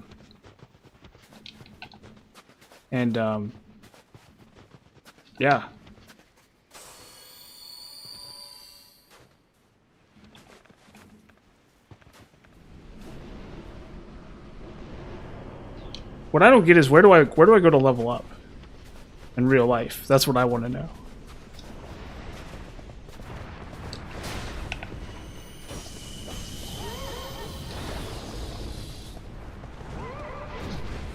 Come on. It's like eating my inputs. My controller's like eating my inputs, I think. I think I have abused this controller far beyond its specifications. Oh, come on! Really? Really, guys? We're gonna do this? You're gonna do this to me? You're gonna make me look bad like this?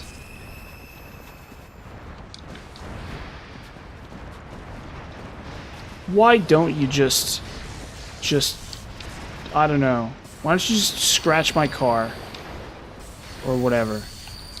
Why don't you just... Oh, and the stupid red phantom's still there too. No. Oh, wow. Okay, nope, nope. Still got both of them. Actually, if I can pick one off. Oop. There we go. Oop. Oh, come on. Come on. Come on. Come on. Come on, Dark Souls 2.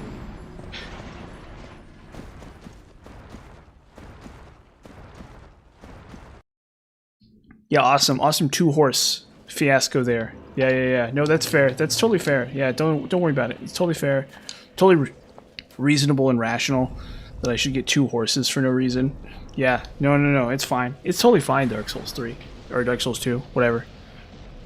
It's totally fine. See, is there anything like that in Dark Souls 2? Or Dark Souls 3? I don't think so. Nowhere else. Nowhere else but this game do you get two horses for some reason. Just two freaking horses.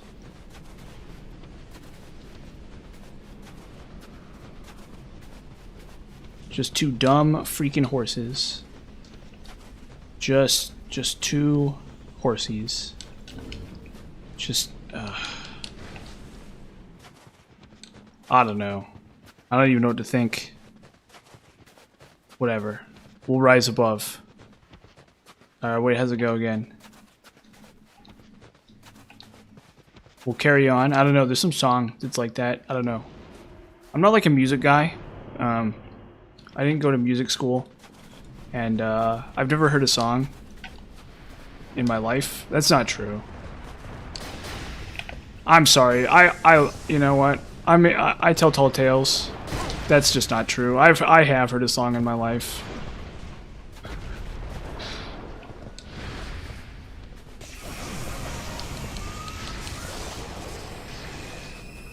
Come on. When you stupid horse.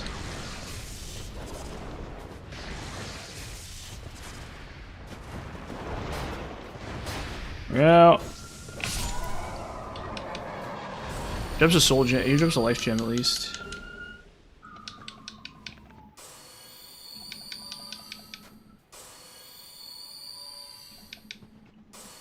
DS3 is probably my favorite, actually. Like, I think objectively it's the best one. Which is, like, a controversial opinion. I love DS. Oh, come on.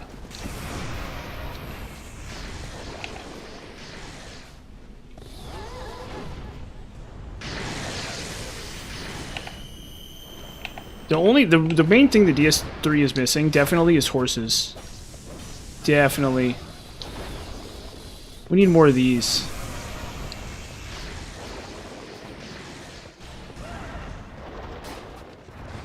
Yeah, Bloodborne too. Bloodborne is also missing its horses. It's like I think every Dark Souls, like you know how people talk about Dark Souls in the frozen swamps. It's like that. I think the new thing should every Souls game should have a frigid outskirts, and there should just be horses all over the place. So the problem with the last building. Okay, come on. The problem with the last building is if you're too far to the left, you wake up the knight. But honestly, maybe I should wake up the knight. I should just straight up wake up the knight instead of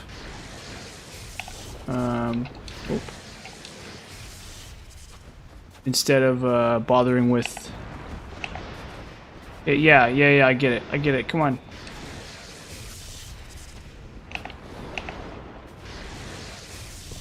Easy crackers. See, this is me in the new... They're gonna have me in the new Black Beauty film. Oh, uh-oh. I goofed it. Oh, no, I goofed it. I'm dead. No, I'm not dead. Okay, wow. Horses decided to take a day off there. Okay. Sweet. See, maybe someday they'll have me in one of these horse films. I wouldn't turn that down. If like Hollywood was like, we want to make a new horse movie, you know, horse movies, how it's like they used to be a thing, you know. Well, they could make a horse movie starring me, but it's in the frigid outskirts, and my shirt is made out of straw and bones for some reason, and I think that would be pretty good. Please, no horse. Oh, there he is. Oh God.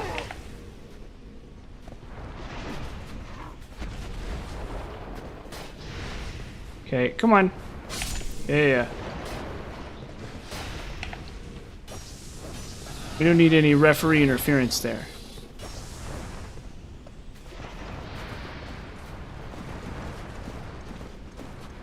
Okay.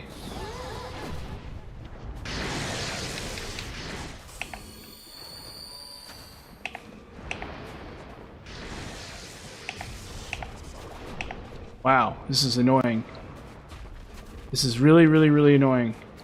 Yeah, they have so many attacks too. Look at that.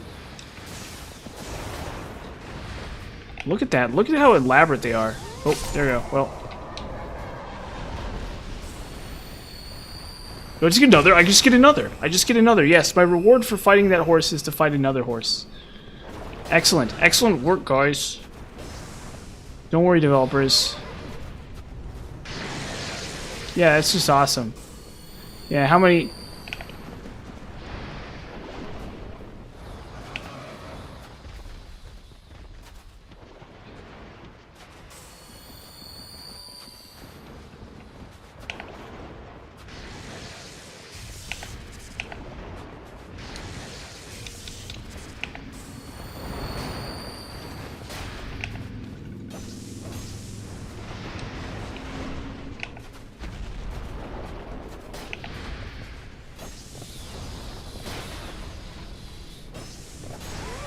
Oh, there we go. Cool.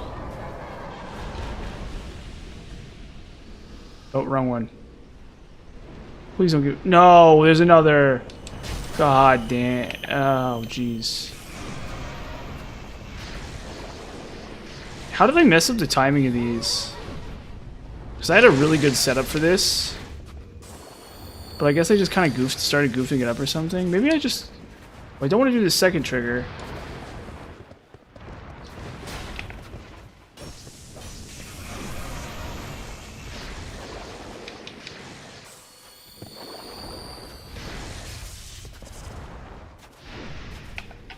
Okay, look. Look, horsey.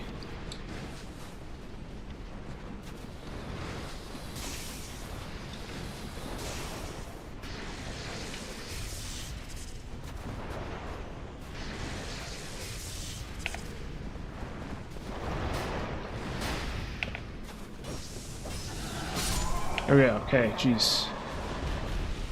Where even am I? I can't see anything. I don't know where I am. Okay, there it is. Thank God. Okay. Oh my God, there's another red fan. Please, why? Why did I have to deserve this? I thought there was only one.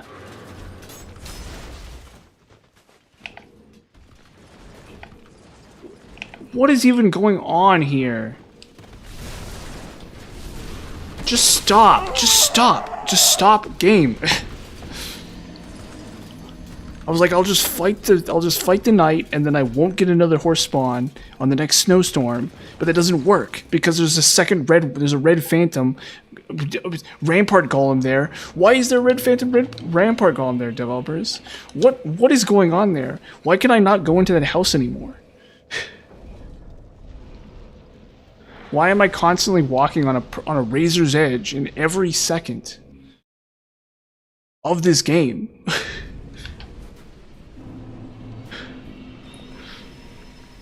Oh my God! No, actually, this is okay. This is fine. This is actually fine. But no, they know what they're doing. They're like, let's make this just bad. Let's just make this awful. Let's just try really hard to make this awful. Maybe if I just run past them, probably. Do I just need to run past the horses? Will that save me? Will that cause my? Will that be less awful to have to deal with? Just run past the horses. But then it's like they just like clap you. They just like.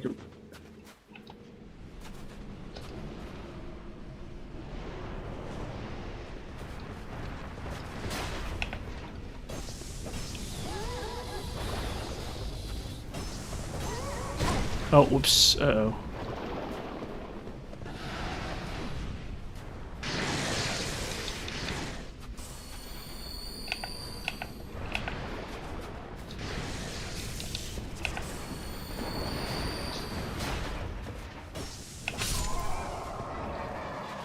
Yes, even the mighty Gwyn, even the mighty gods of Anor Londo feared the horses of the frozen outskirts.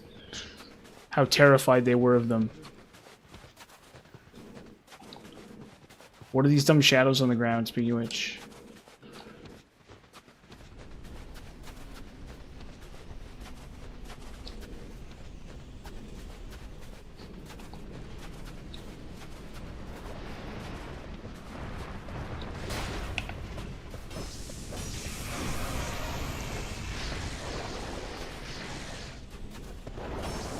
Oop.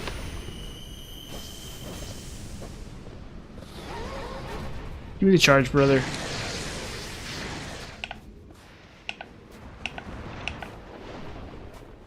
They feared her adorable feet, is what they feared. Oh, no, we're screwed. This is just over now. Okay. Yeah, I'm too far to the right. I'm too far to the stupid right. Why? Why am I? No, stop. Just back out. No. Or she's half dragon or something? Yeah, the lore is that she's half dragon. No, the red phantom. No. Yeah, she's half dragon or whatever, which doesn't even make any sense. Like, how is she half dragon? Like, what even is that? They don't explain that. Priscilla is one of those things they don't explain. Well, actually Priscilla's really interesting because remember she's in a painting. So that's like another meta level kind of thing where Priscilla is literally exists in a painting, right? Like that's another one of those like crazy like meta level things about the game, right? Is it like Priscilla herself, does she even really exist, right? Like cuz she exists in a painting. But I guess she was banished is what you're saying or something. I don't know. I need to read the item descriptions for her scythe and her dagger, I think. But yeah, that's another really goofy example of like a character that's like really wonky. Exists in like a meta level kind of analysis. Actually, we can take a break and I'll look at Priscilla a little bit.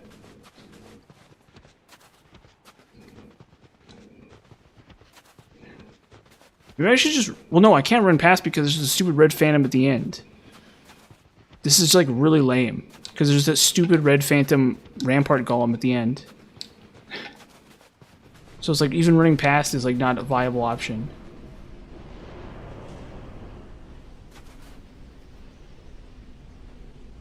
Maybe we just wait for the snowstorm to go? Because this hasn't worked in a minute. I did this, I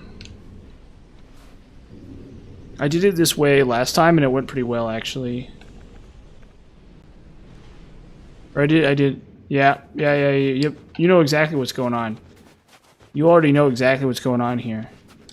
And that's my misery. My extreme pain and misery. This is what they're doing to people. I go to court for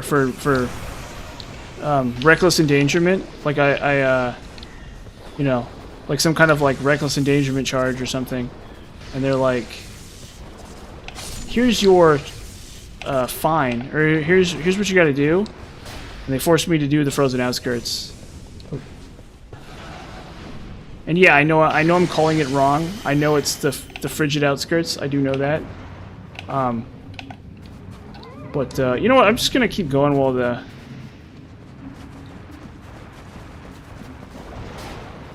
Yeah, exactly.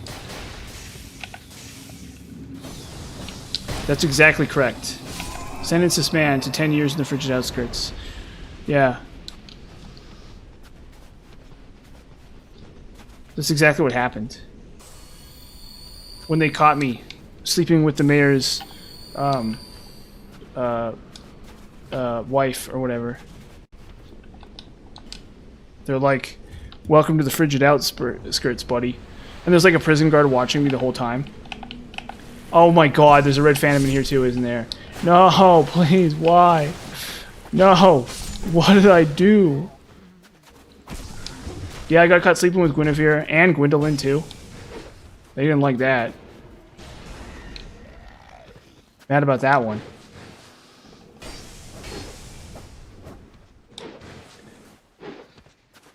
Yeah, and then the case went all the way to the Supreme Court because it was regarded as cruel and unusual punishment to make me do the Frigid Outskirts.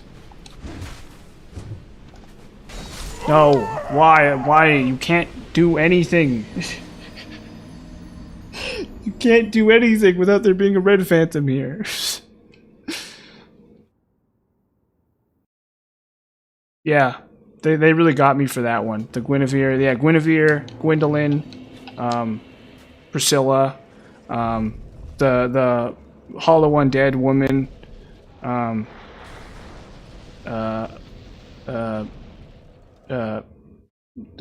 what's his name? Who's the bad guy? Who's like the dumb bad guy? Lautrec. Yeah. Oh yeah, Patches. Definitely Patches. Yeah. No, that's why you sleep with the Dark Souls cast, is to sleep with Patches, actually. That's the that's the guy you want to sleep with.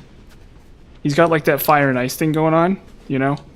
Like first one moment he's kicking you down a hole to steal your stuff, and then the other minute he's yeah,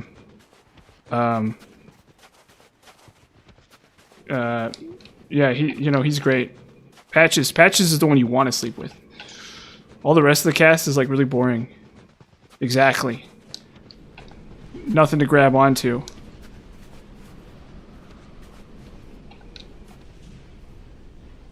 Your hand's just sliding down that greasy forehead. That greasy five head. And those leather clothing, and in his shield arm, his like big, huge, strong shield arm. I think it's his left hand. Yeah, I mean anybody wants to sleep with Patches, and that's why. That's why you go to Lordran. You know, I mean, it's like that's how many copies of the game do you think they sold just because of Patches Thirst? The number is very high. That's Dark Souls Community 101, right there. Exactly. He's actually really easy to kill because he uses a spear. But I mean, hey, that's you like a man who challenges himself. Trying to play Dark Souls 1 with a spear? It's like, that's challenging. You know, Patches is there. He's got you. And his big, strong arms. And his bald head. And his funny nose. His, like, funny-looking nose. And his weird... His accent. His just, like, very... His accent, for some... Why does he have an accent? I don't know. All the other characters are American, but he's not. Whatever. Who cares? That's not really a big deal. Does he come from a place where all the people have accents? I don't know. And, yeah, he's just so good looking.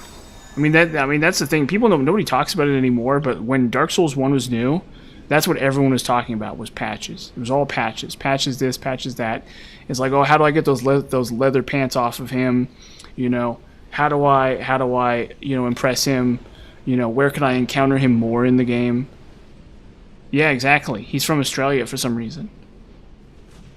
Well, yeah, Moonlight Butterfly Spear is broken. That's like the best spear in the game by far. That is by far the best spear in the game. That's like the exception that proves the rule, basically, because it's like that's a really, really, really good spear. I think they say that Partisan is okay, but I think that's like a PvP thing. Yeah, looking for me, the bald goat is right. You want that bald goat. Let's just say he ain't bald everywhere. There's so much hair on that chest. There's just so much hair on that chest. It's like a jungle on that chest. Those legs. Those strong kicking legs that he's got. Yeah, I think I got the timing right for this. Yeah. The timing in this area is like actually really tight. You're like, it's like really, really tight. I think maybe if you kill the horses slower, it's a lot harder. But I think when the horses filibuster, you have to like ignore them basically. Okay, we're gonna try not to aggro either this guy on the left or this guy on the right. We're gonna try to stand in a spot where we don't aggro either. I think there's a one right here, and this is the problem. Like, we're walking a razor's edge here. Because we don't want a horse spawn, we don't want to fight the knight, and we don't want the red guy. Yeah, exactly. He's half horse. The man is half exactly. No, you're right on the money. That's exactly correct. And it's by design. It's intended. The developers, Miyazaki was like, I want this guy in every game because I lust after him with a reckless abandon. And that's the story of Patches. The true story of Patches. Yeah, exactly. Exactly. Patches is like the number of Patches body pillows, like they sell, like there's an official Dark Souls Patches body pillow, and those things sell out so fast, you have no idea. It's like every fangirl with their Patches body pillow. Well, stab. It's like some people are lining up just to get kicked down holes by him. That's why do you think Faith is so bad? Because Patches hates clerics. Think about it. Oh, come on. Oh yeah, he's dead, okay. Oh boy. Well, welcome to, here's the fun part. This is the fun part, everybody. Oh boy. Oh boy. Welcome to the fun part. Ugh. We got through the first fun part. Now we have to just do the second fun part.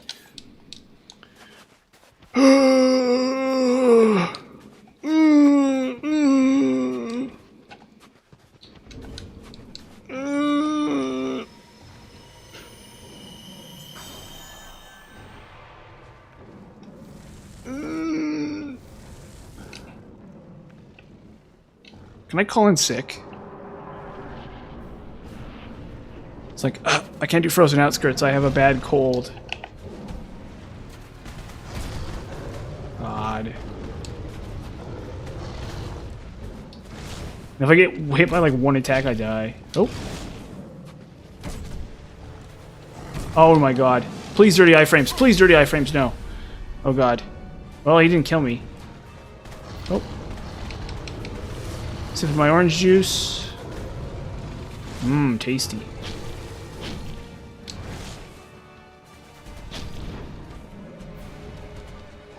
Come on, brother.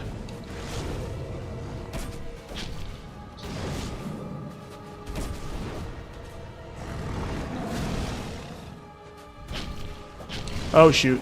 I'm cooked. Well, if I can kill him, please. Oh, okay, there it goes. Ah, shoot. No, that was dumb. That was arrogant of me. I need to, like, watch both of them really closely, and I didn't. I was kind of hoping I had slightly more time. Oh, shoot, sorry. I think I bumped the mic there. I know, yeah, this is the funnest part, is the part where there's two of them. Yep, so fun.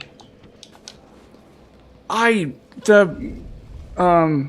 King, they're his outdoor cats, I guess. I don't know. He just lets them out there, and he just, you know, they're eating hollows or whatever, and, you know, pooping in the neighbor's planter or something. I don't know.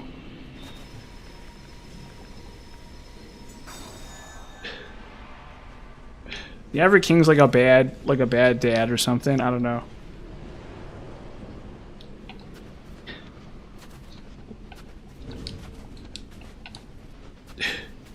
You know, they're out there terrorizing everything, getting into fights with other giant cats in the frozen outskirts.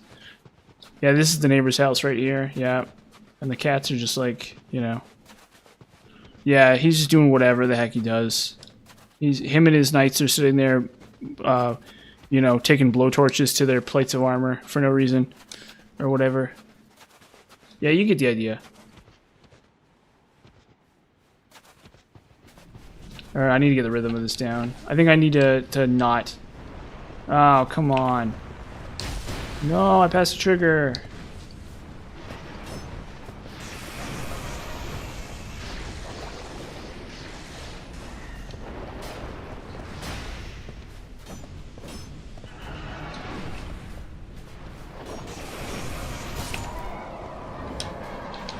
Well, I think I just need to go dark. Yeah.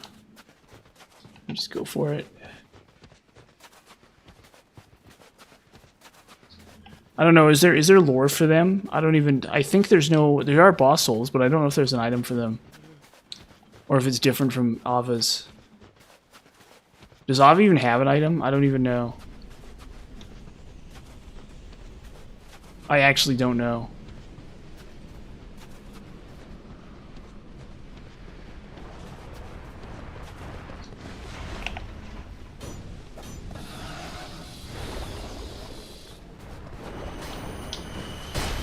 Oh.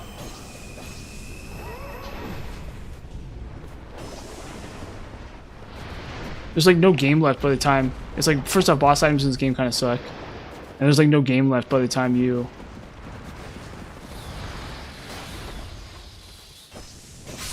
There we go. Okay, finally. Jeez. Jeez Louise. Yeah, thank you. Actually. I was gonna look it up or something. Ugh.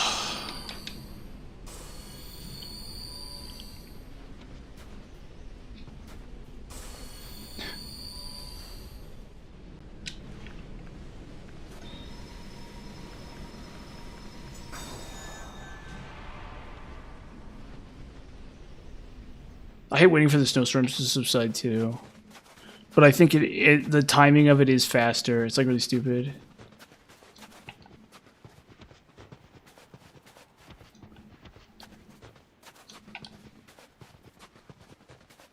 Yeah, I think I have to fight a second horse.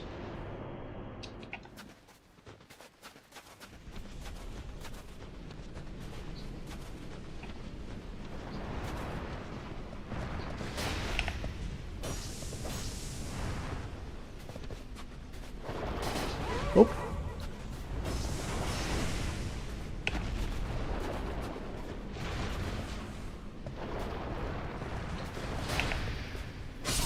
There we go.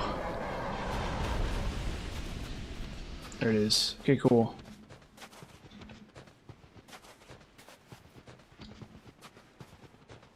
Yeah, okay, so I was actually mostly right. Yeah, they're eating yeah, they're eating hollows and stuff, yeah. So the idea being is they hunt like these guys. They hunt like this guy right here. I guess.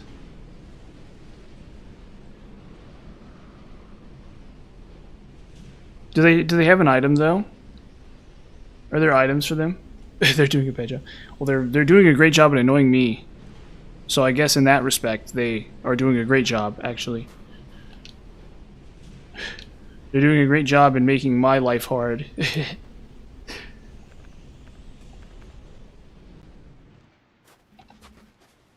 When's the Dark Souls DLC where I get to like pet them come out? When do I get like the mobile phone game where it's like pet Ludden's Allen?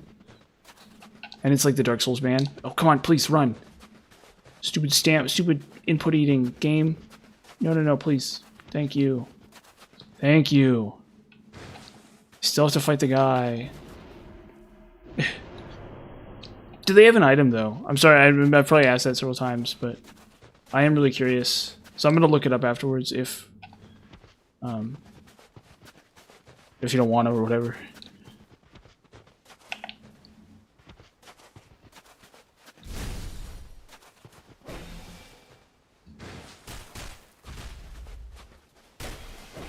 Oh no, backstab for me? Yeah, anti-player bias.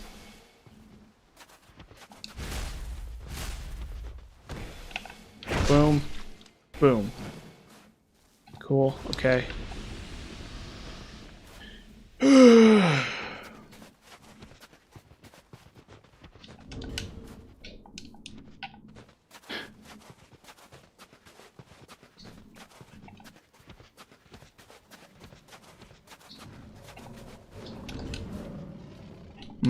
Okay. Denial up. Set my sword on fire. Run it down. Come on. Come on, cats. Come on, kitties. Come here, kitty. I'll look them up afterwards. I need to know more about them anyway. I'm sure they're just fantastic items. Oop.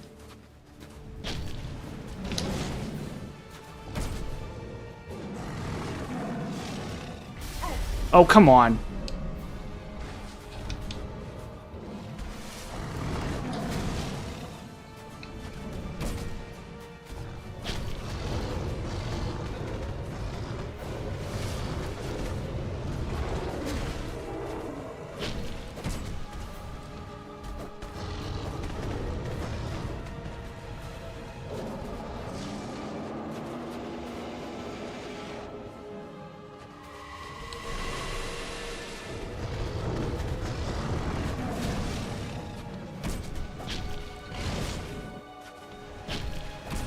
Oh god. We're cooked. Okay, what's the other one doing? Okay, he's doing the fucking ice thing. No! No!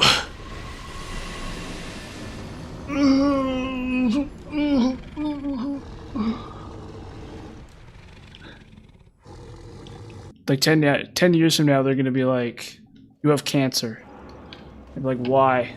Well, it's from overexposure to the frigid outskirts. A human being is only supposed to do the frigid outskirts once a year maximum. Any more than that, 1 second here. I want to see these items. Any more than that and you run the risk of getting terminal cancer. Twinkling Titan Eye, two-handed side attacks.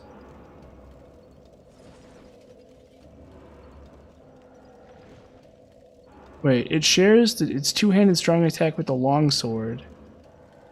What is this thing? What? It's just the most generic piece of crap I've ever seen in my entire life.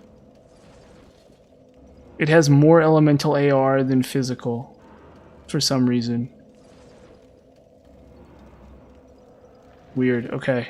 Really weird. Lois shield?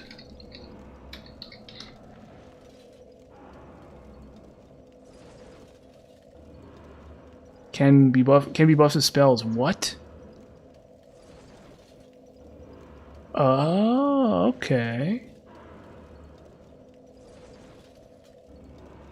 That's actually not that bad.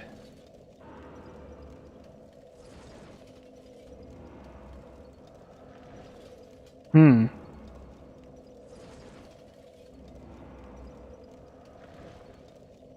It's not that much, though, unfortunately. Yeah. But I think they're not that useful, potentially. Maybe I just don't know what I'm talking about. Maybe they are really good, actually. I don't know. I haven't really messed with them. They kind of show up at the end of the game, so they're not really that useful, but the HP regen is probably okay. But in a game with life gems, it's probably not that big a deal, I guess. I don't know. Let's see if I can... Let's actually kill this boss for once in my misery. For once in my terrible, terrible Dark Souls 2 career.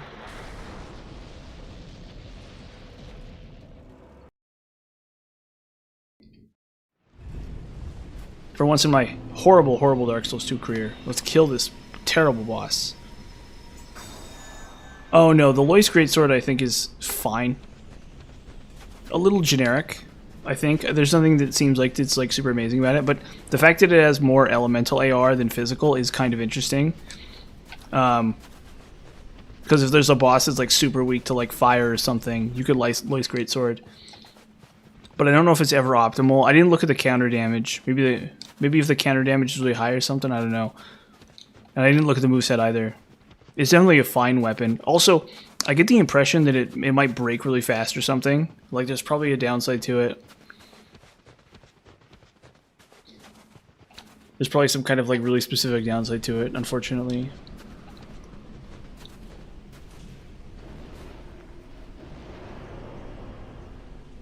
That doesn't mean it's, like, a bad weapon.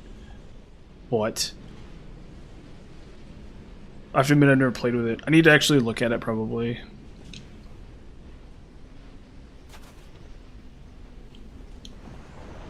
Oh, I stepped too far forward and now there's a horse. Awesome.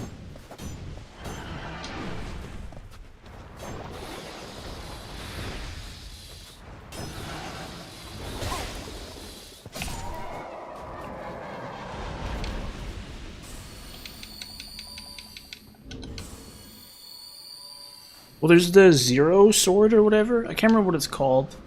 There's the Lois. What's it called? The Zero Sword or something? There's like a really specific sword. How good is it, speaking of which? I need to look that up. I actually need to look this weapon up. Because I don't have it. I should probably get it. The Some Sword? What's it called again? Sword...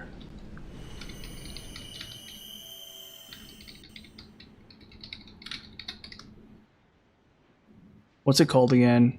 Oh, the Curved Nil Greatsword, yeah. With each new game level. How much AR does it actually gain?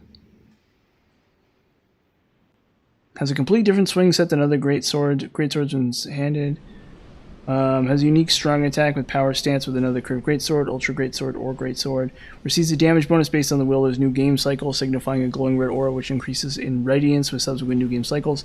The maximum damage bonus is acquired at new game plus 9, while it receives no bonus on new game.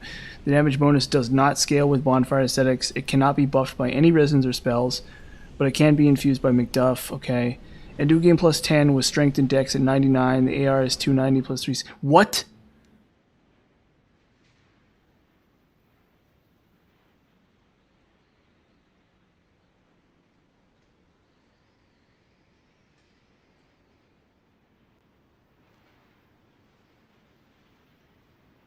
Huh.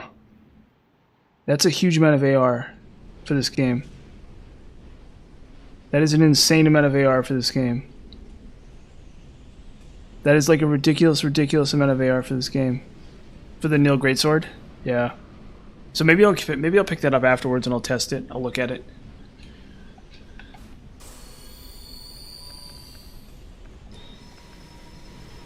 I got distracted there. Looking at the Nil Greatsword. That's one thing I have to test. Okay. Well, not right now. We'll do that after this. When I free the next knight. Because I need to free the knight in the low area, and then I need to free the knight in that room. So maybe what I'll do is I'll fight my way to that room and trigger the golems and pick it up. Because I know where it is.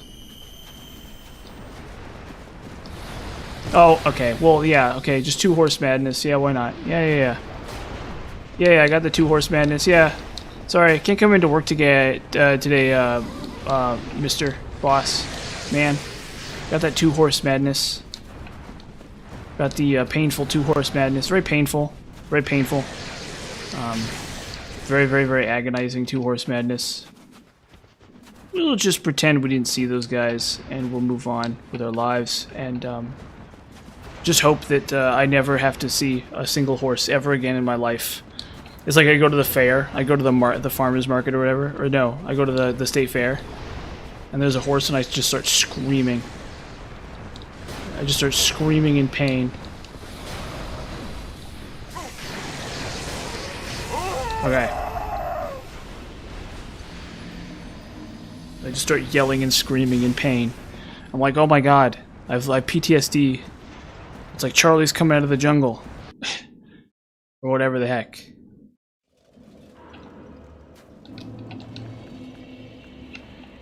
I just start yelling and screaming. Because I see even a single horse.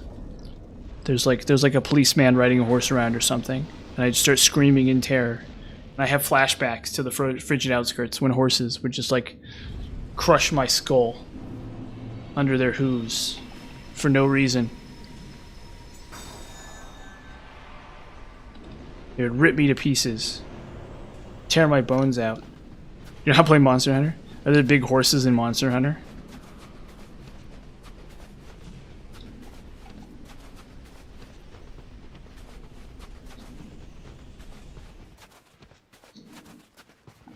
Do not play Monster Hunter.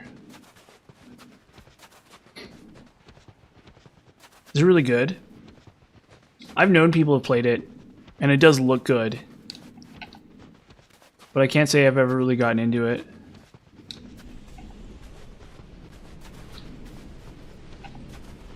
Yeah. Exactly. Ooh. Yeah, maybe someday in the future. After this, I'm going to play Demon Souls. Or maybe someday in the future, I'll get into that game. Oh, no, why did I trigger a horse?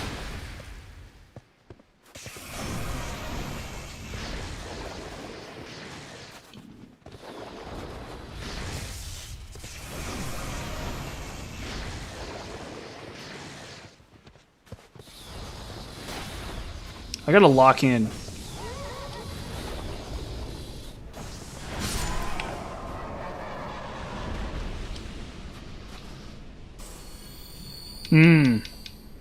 Oh, was the first game for the PS3? Dude, that's old.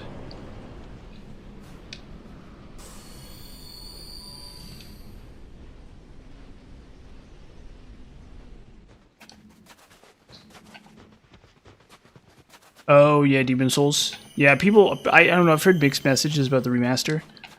I hear some people like it, but to me it looks kind of crappy.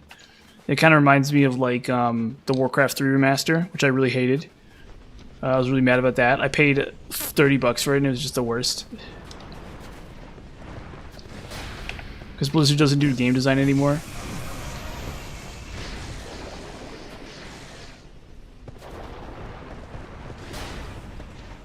They like promised like updated levels and stuff, and that never happened. They literally said years ago they're like, we're gonna make new levels for Warcraft 3, and then they didn't, and they didn't at all. And then everyone wonders why everybody hated it. But there's a possibility they could have done that and people still would have hated it. I don't know, but it annoyed the heck out of me because I really wanted new levels. And then and then even multiplayer players hated it because they like messed with the art style. Please no second horse. Please no second horse. Okay, phew.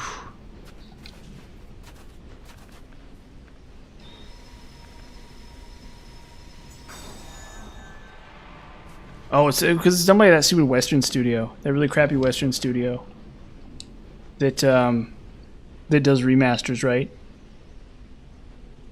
And it like almost looks AI or something.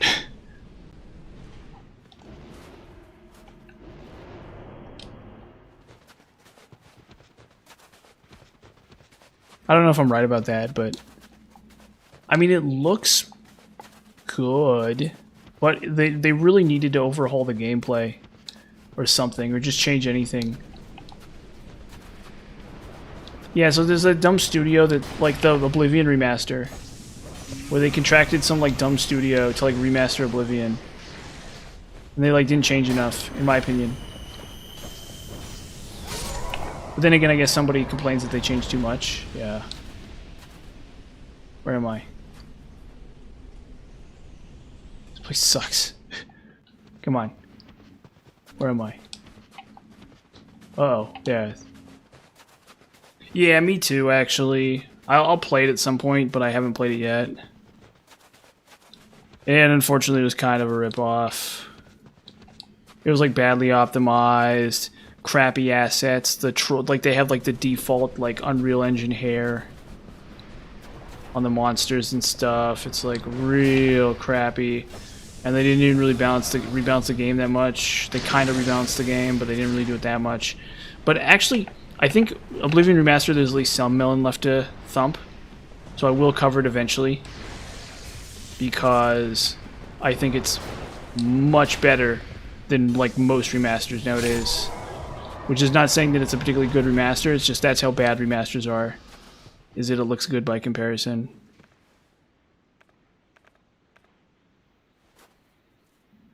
Yeah, I gotta wait for the next stupid cycle.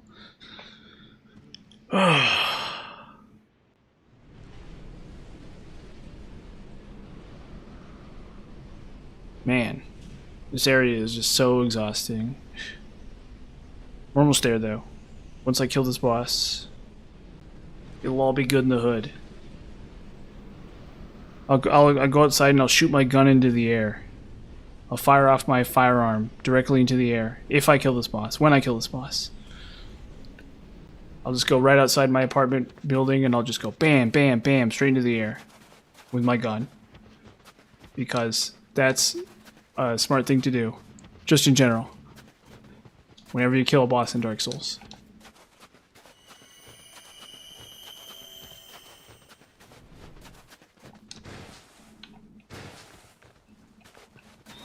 I'm not actually going to do that. I think that's dangerous and irresponsible. But I would totally do it if I thought I could. No, I'm kidding. I'm kidding. That's also a joke. I'll fire off a cannon. I'll get my cannon out. It's in my living room. Bam.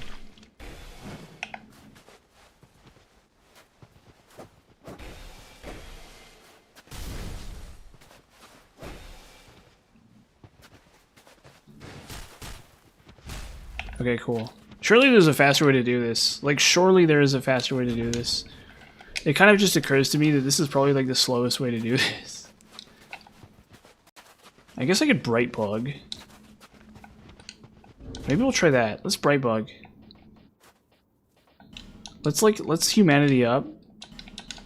Let's juice up.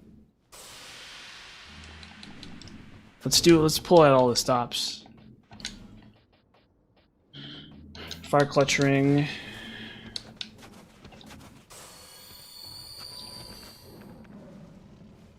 Bright bug.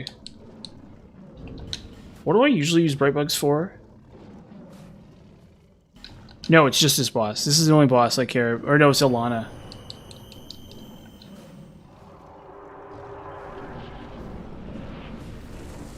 Yeah, let's just go full hog.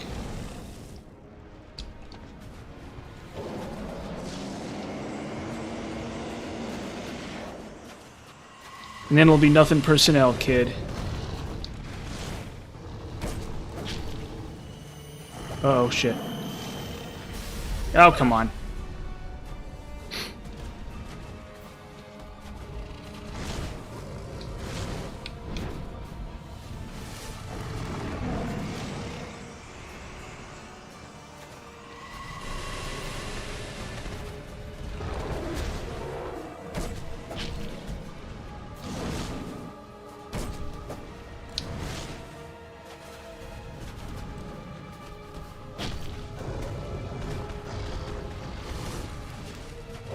Oh, wow.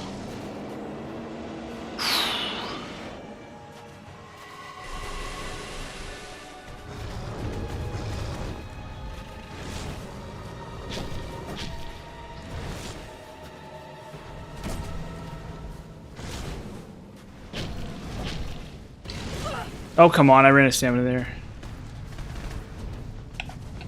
What's he doing? Oh, there he is. Shoot. Okay, come on. Oh, just.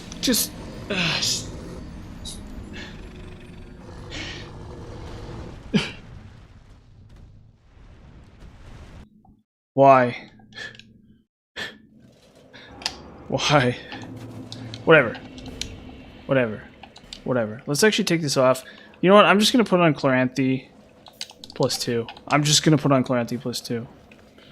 You know what? I'm so sick of stamina management being a problem. You know? It's time to return to basics. It's time to get my head back in the game. Back to where it needs to be. Which is in the game. EA Sports. It's in the game. You remember that? Anyone else remember that? I never had one of those games, actually. But I went to in the mall. I was at, or no, it wasn't the mall. In the airport. In the city where I live, there was an EA Sports store for some reason. I have no idea why. There was just this EA Sports store in this library, and it sold, or in this airport, and it sold these like EA Sports clothing pieces, and I bought a T-shirt there. Even though I'd never played a sports game in like my entire life. I don't even remember why. Well, I think it's because it was one of those game developers that was like famous for being like going out of business. Yes, and this was in like the heyday of like EA Sports of like post EA Sports. Like it was at that exact moment that EA Sports was like on its way out.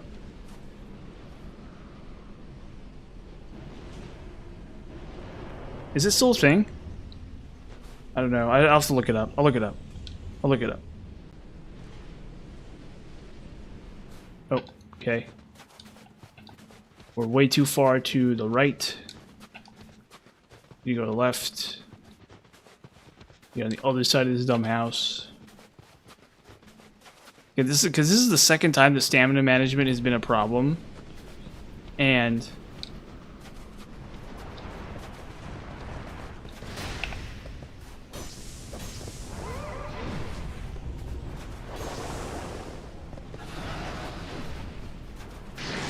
like, you just equipped this dumb ring and stamina management isn't a problem anymore.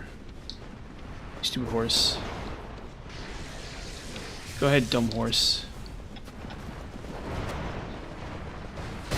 Oh. That was rhetorical. I didn't actually mean that. Oh, wow, I'm way far out now.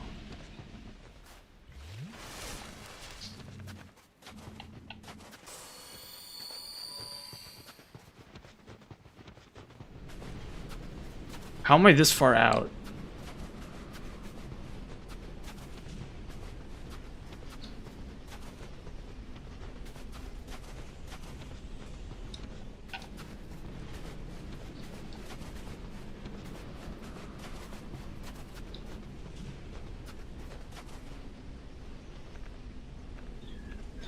Mal up again. We'll get it. We'll get it this time. This will be the run where I do it. This will be the pass where I do it. Don't worry. Don't worry, everybody. This is the pass where I do it. I think I have the technique down.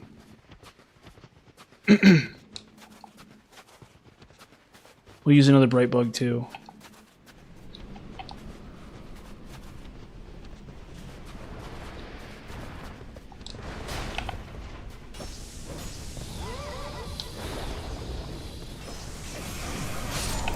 Sweet. Oh, Soul Gem. Petrified Dragon Bone. That's actually really bad. I don't need that. It's okay. Please tell me I'm running in the right direction. Oh, here we go. Yeah, we're almost done.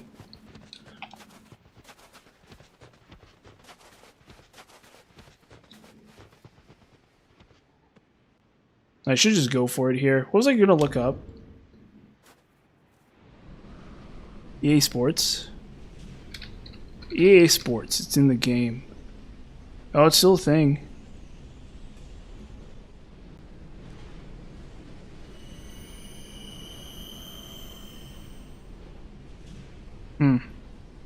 Okay, we got this. Yes, presumably the monster from Monster Hunter is like modeled after the Kirin from this game. The horses from this game would be my guess. But honestly, I didn't... Well, I'll cover Oblivion Remaster, like I said, at some point. I don't think it's the worst remaster in the world. I think it's a bad remaster. I think the best possible remaster... Come on, stop eating my inputs. Stop eating my inputs, game. I think the best possible remaster in the world is like I think the best remastered game ever is like Fire Red and Leaf Green. Like Pokemon Fire Red and Leaf Green. Oh, really? So maybe it's the other way around, is what you're saying. That's really cool. Yeah, see, all those guys are playing each other's games, and so it's possible that they're inspired one way or another. Yes, it is, but like I assume they function similarly, is what you're... Anyway.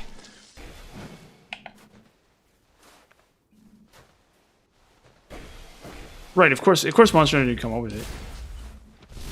Other than the fact that I think that, oh shoot. Come on. Other than obviously like all the art and stuff. I don't know, it's possible. It's definitely not impossible, I think. Okay, this time I'm gonna do it. I'm done choking. This time I'm gonna do it.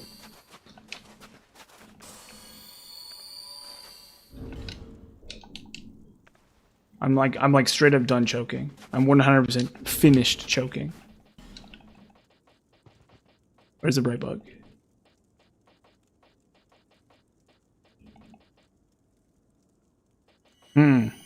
Interesting. Very interesting.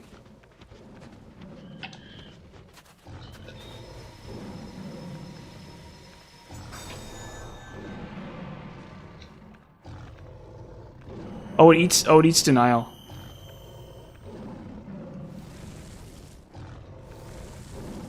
Uh-oh. I forgot it eats denial. Whoops. Never mind, I can't bright bug, it eats denial.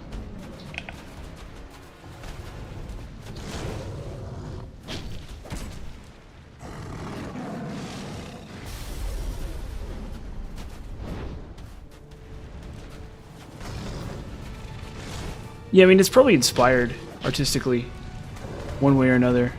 It'd be my guess. I could be wrong, but... Okay.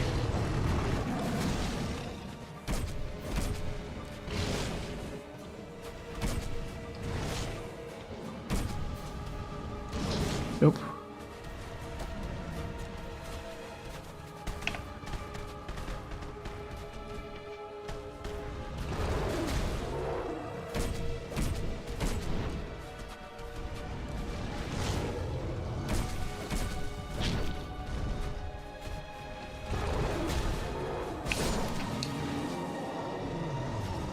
Okay.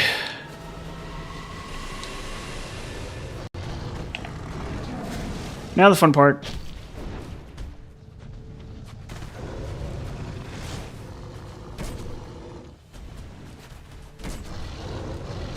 Okay, he's like stuck.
Okay, wow. Jeez. Okay, I had to lock in so hard there.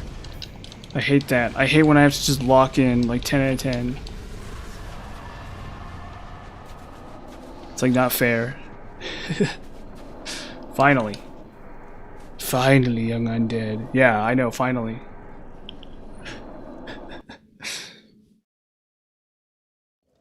I just like don't misuse my stamina. And it finally works. Finally goes my way. Oh, okay. Now we just gotta kill this stupid boss. Well, first we level up. First we're gonna level up. Now we just have to kill Ivory King, which should be easy. Ivory King should be really easy. I have a strategy for Ivory King. See, there's no strategy for that boss other than you have to like have like self-control. You have to like just have huge amounts of self-control to fight that boss. Where is it? I need the sword, the rapier too. Where is it? Bada bing, bada boom. Okay. Okay, tune spells. Don't need this. I need, yeah, whatever. It doesn't matter. Bunch of dark orb. We need to level up still.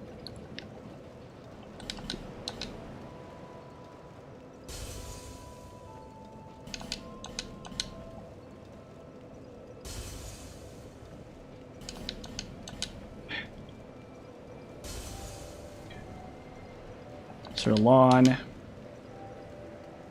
Tasty. Okay.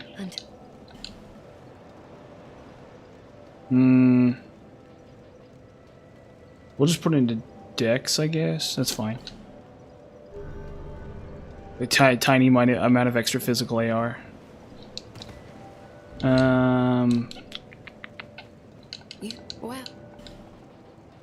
Oh, I don't have enough for it. Well, whatever. Visit me. We need to finish the. We need to. Gotta rescue all the knights. Stupid knights. Ooh. Okay. Yeah.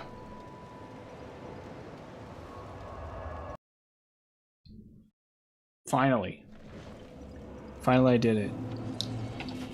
After mastering the Frozen Outskirts, I finally was able to do it.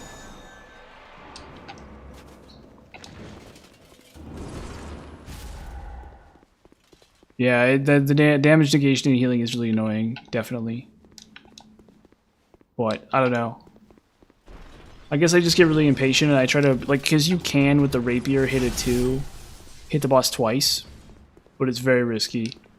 And I think I was just, like, trying to hit the boss twice over and over and over again and failing.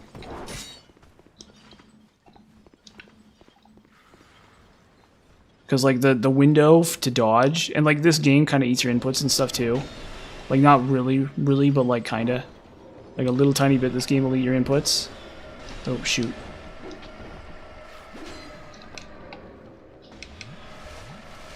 And so, I'm like trying to hit him twice and then dodge, and it just does not work. He will punish that super hard. You have to hit him once.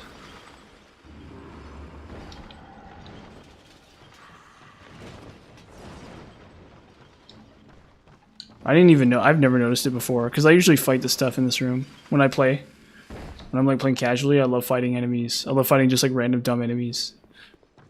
I like dying to them and stuff, like killing them and dying to them and stuff. Yeah, so that's the problem with me. If you want to know my like great weakness, it's that I love fighting just like every stupid enemy in the game. I see like some random doggo or something, and I'm like, hell yeah, time for me to murder that.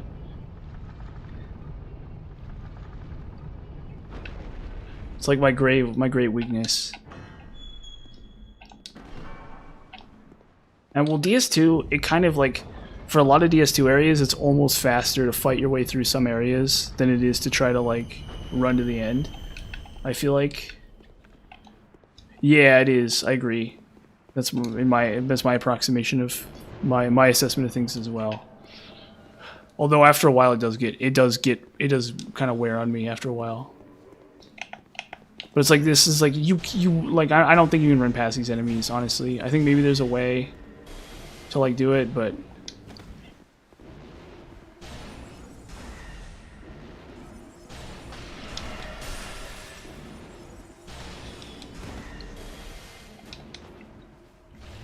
honestly, maybe I should have more attunement. Oh, whoops. She silenced me. Oh.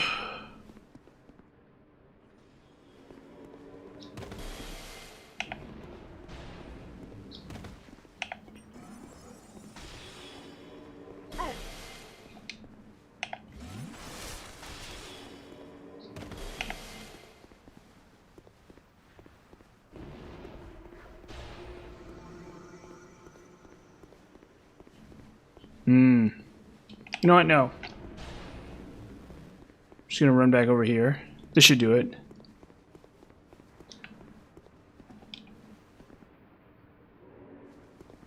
Because I need to lure her away from the Rampart Golem.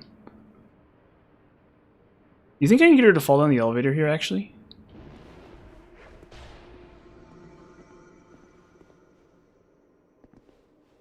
Come here.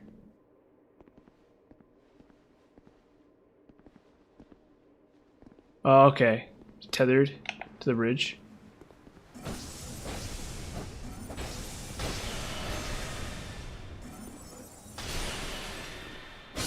There we go. Really interesting.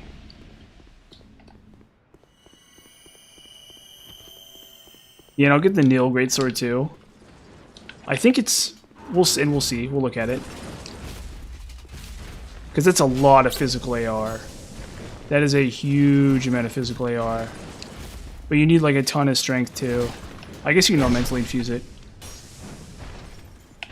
Oh, you can't buff it. You can't buff it is the problem with it. So it's purely physical. So if you had like a ton of strength and dex, and you wanted like, but you can't, yeah. So it's like really good for like a physical setup. And then you could toss on a Flint's Ring and a Ring of Blades. And then have like Chloranthy and...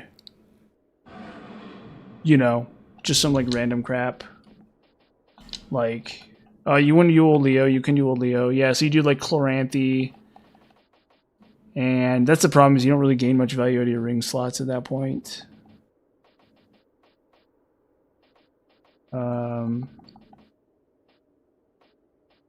I don't know. Third Dragon, I guess. Elemental Defense, I guess. Ring of Steel Protection, maybe? I don't know. Okay. So... I should probably pick it up. I should actually probably pick it up, unfortunately. Which is gonna be huge. It's gonna be a huge pain to get. But I should probably just go through the trouble of picking it up. Where is it? Inner wall, yeah. So I think this is what I'll do right now. I'll pick it up right now.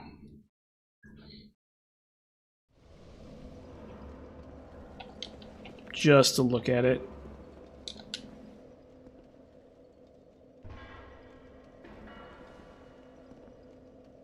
Because I don't know if there's a way to get more physical AR than that.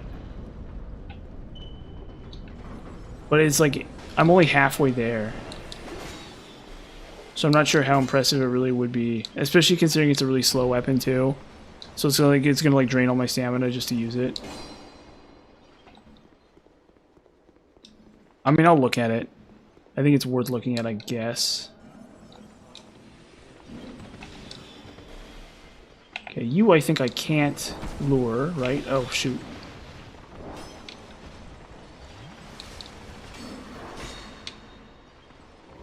Gentlemen, gentlemen, please.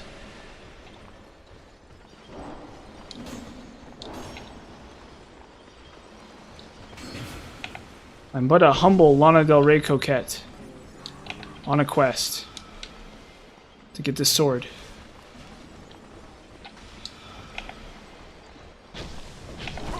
Anyone get that joke? Is that a joke that it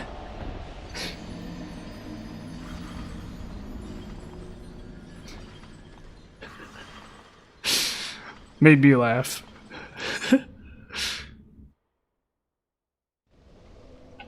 Okay.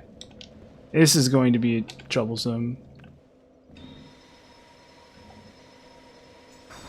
I don't want to have to do one at a time either. So I kill the caster. This is going to be so annoying. Honestly, I could probably parry them, right?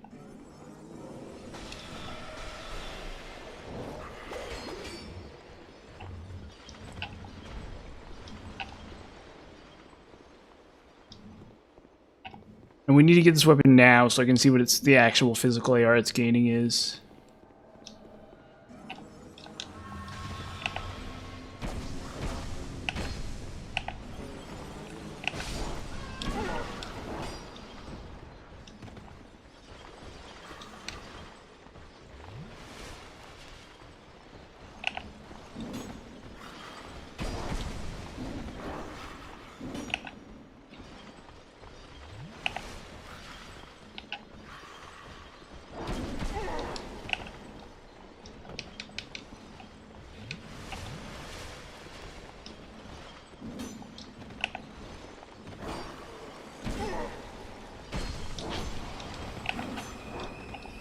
Come on.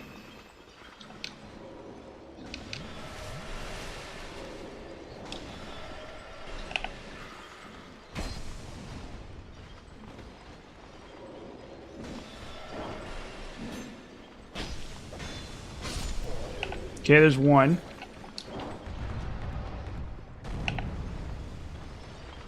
Don't I only need to hit one of them? Come on.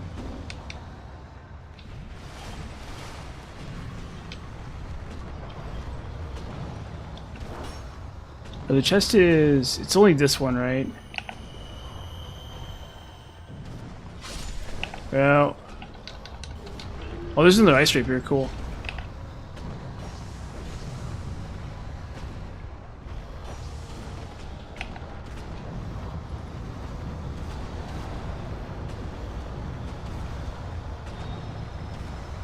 Dude, Orheim is just sitting there too. The stupid Phantom. The stupid NPC invader. No, you need to get all three, really? Or no? Nope, okay, you do. Yeah, you need to... I thought I could just... You need two. Wait, can I just... Oh, shoot. Can I just abuse them like this?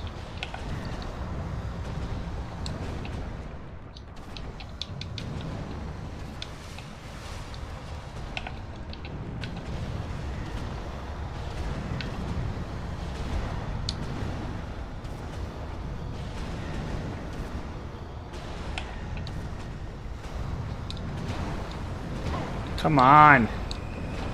You fools. Don't you see my grand design? No, of course not. These foolish golems. And their foolish ways.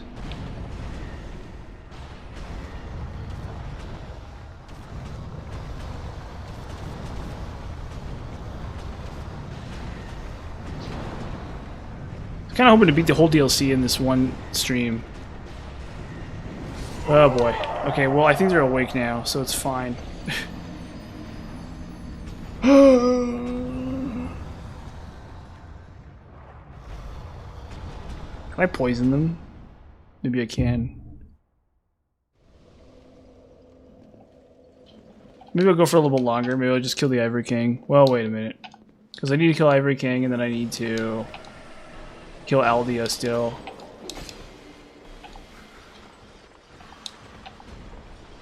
I still haven't killed Aldia.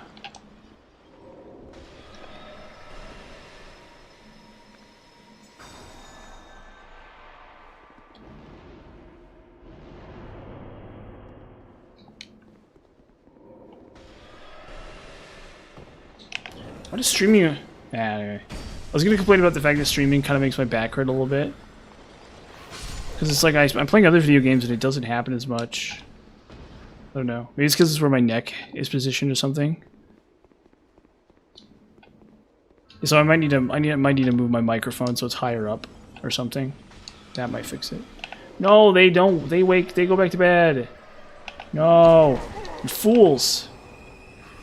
You fools.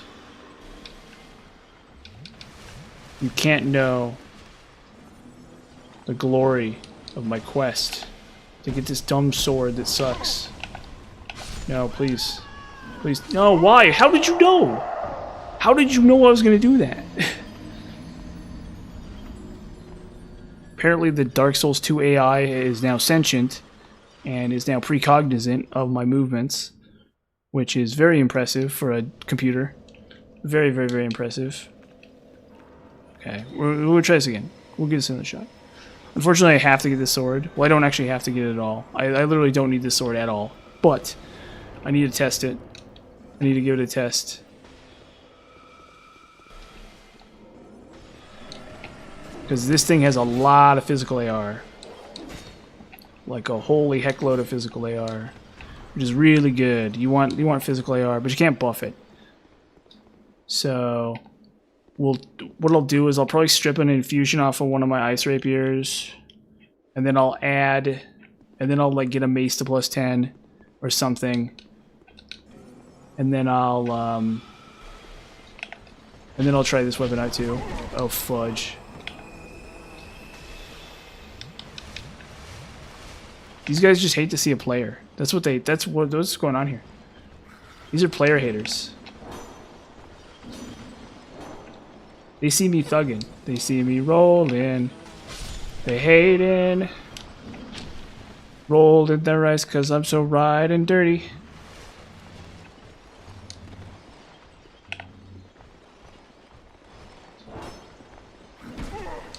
They're hella trying to catch me riding dirty.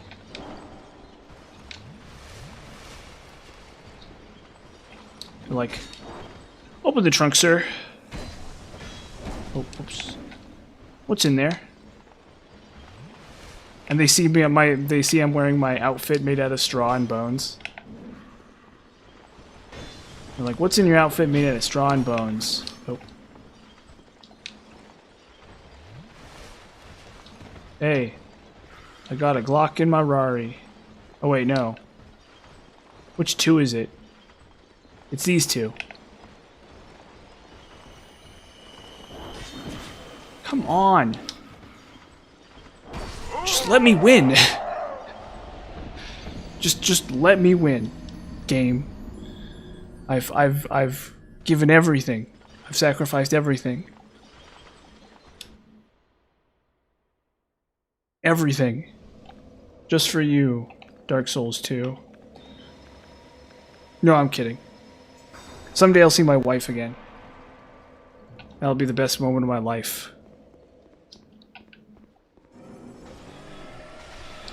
Anyone know South Park here?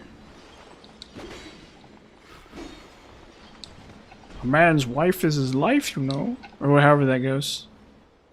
That episode. There's like an episode of South Park where they dress like Bane and beat people up. Because there's like this guy who's like, now you don't go down that road. He's a reference to a film. To some like old movie, some like old horror movie, or horror movie called Pet Sematary. So there's this old horror movie called Pet Sematary, and so they have a character from that in South Park. And he's like, now you don't go down that road. Is this like whole thing? Oh my god. Why? Why are these the perfect opponents? Yeah, so this is an episode of South Park, and they have this this character is a reference to a horror movie called Pet Sematary. And then there's another episode where he's like, the delivery man is having sex with your, or no, that's different. Where he's like, the delivery man is with your wife. It's like dating your wife or whatever. And it's like really obviously not true. But they're like, but like all the people in the town are like going crazy over it. And so they all dress up as Bane. And they start killing the delivery people or something. Or no, they don't kill them. They like beat them up or whatever. Which is in some way, which is like more, I guess, more funny.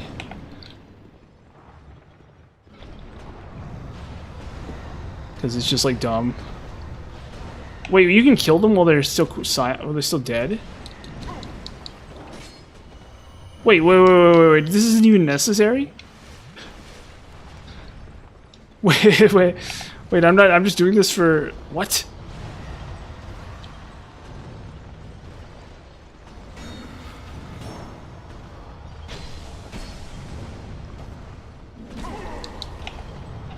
And then they like beat him up, and then they're like, but they all have this like dumb Bane voice, cause I don't know. Because South Park is for 30-year-olds, I guess, who saw the Dark Knight movie with Bane in it. Ah, just cut me some break. Just give me a break, please. Please, just provide me with a break.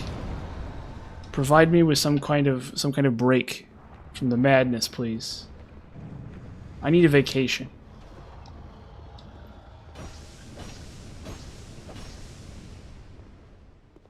Maybe if I stab this golem, my honor will be restored. Yeah, maybe I'll see my wife again someday. Maybe, just maybe, if I'm really lucky. She's very pretty. Okay, so apparently I didn't need to do any of that rigmarole. There we go. Okay, I got it. There we go. We're gonna take a look-see.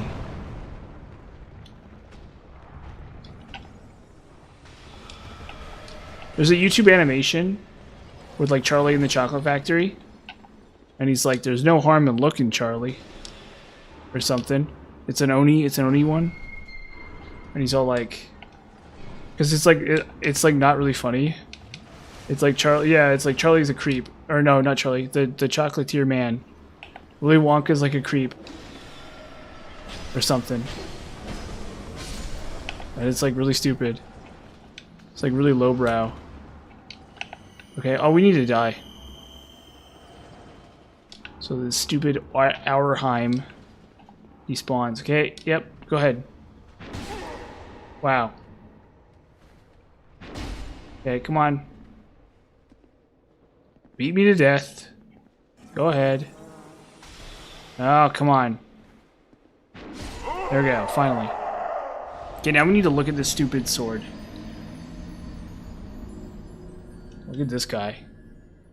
What's the story with this guy, huh? Anyway. So we need to look at this dumb sword. And we need to see if it does something really good. Okay. Where is it? Curved nail greatsword. Curved nail greatsword. Curved nail greatsword. Okay. So I'm getting... Oh, because I don't meet the stat requirements.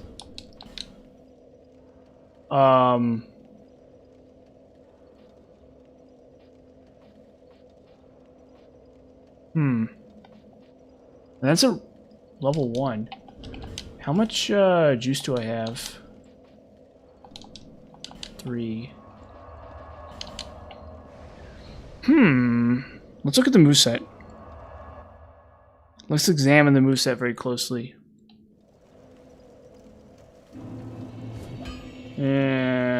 Okay. Okay, interesting. That's actually not bad. Okay. Okay. All right.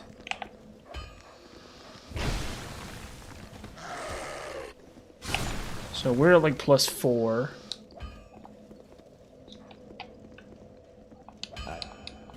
Yeah, flame, whatever. Okay, I need a bunch of stats. What is the scaling on it? Is it mixed? AC, okay. So it's mostly strength. Okay, that's actually really good. That's actually really, really bonkers good. Because strength scaling is better than dex scaling, basically. Okay. But you can't buff it. You cannot buff it. Okay, let's just pop this guy right here. Do I have a mace on me?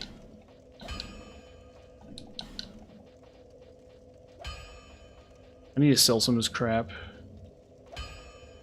No, I don't have a mace. I need to go buy one.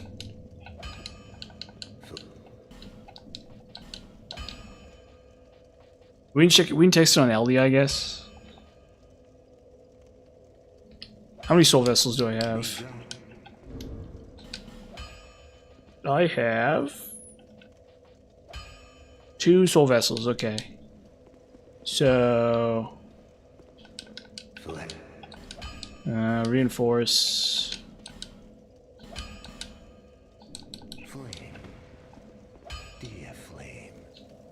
This weapon might actually be kind of goated, unfortunately. So yeah, I mean that's huge. That's so much AR. That is literally so much AR. Anyway. Except the two-hand attack sucks. Or it's okay. But it's not actually that amusing. Okay. So I got all the knights, I think. Yeah, so I think maybe for either this cycle Aldea, or next cycle, I'll try physical. And I'll mess around with it. And I'll start by I'll go like 60 strength, 60 dex, or something. And I'll mess around with both like a mace and a rapier. And the curved no great sword. And yeah, so I'll do something like that, and I'll buy some like gold pine resins or something, and we'll do a side by side.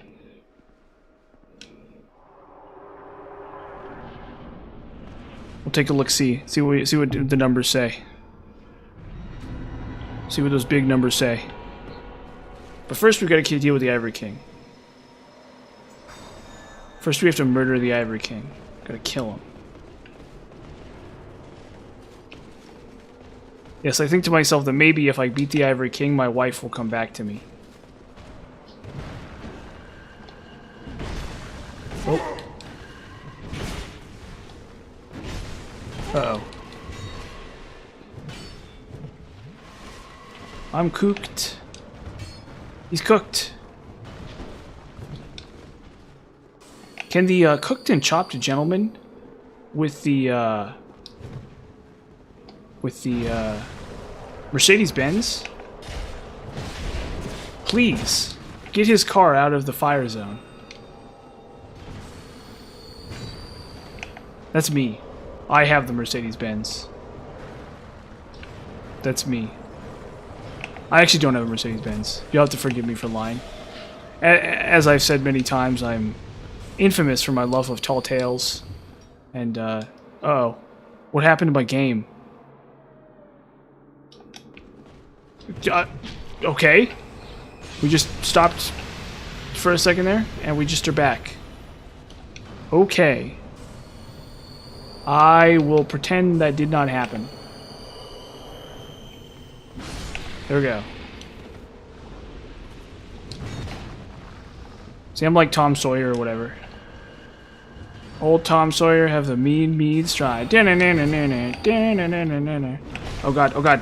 Oh god, okay. Gotta do it again. Gotta do it again. I gotta be on them faster. I need to buff up before. Actually. Is what I need to do. Tom Sawyer's got a mean stride. I actually have never heard that song. Except in like Family Guy clips or whatever, so you'll have to forgive me for not knowing what's going on with that. I wasn't born in the 80s or whatever, so I've like never heard a Rush song in my whole life. Okay, juice it up.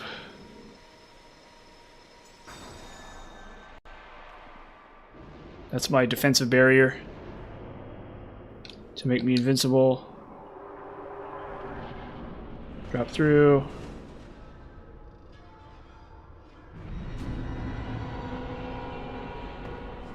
The old chaos. Hunger still.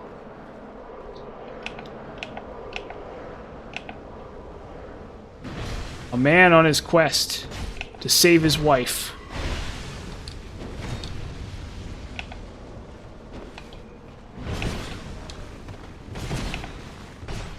To save his really pretty wife. Oh. Starring Emily Blunt and Tom Cruise.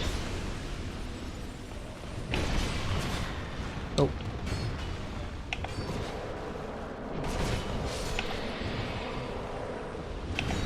Oh. Oh, well. No, don't do that to me. You fool! You fools! I hate how they just, like, target you. They can't... Like, it's so wacky. Whatever. We'll get it. This fight is actually really easy once you get it down. I'm just goofing it really hard is all. I'm just goofing it, like, really hard. And there's probably not gonna be enough time for the rest of the stream.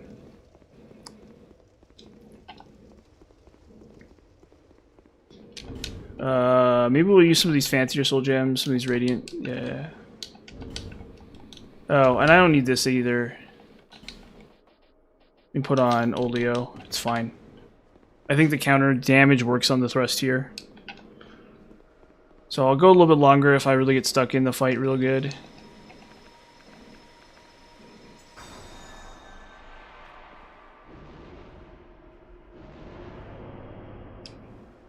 But if I die, we'll probably end stream.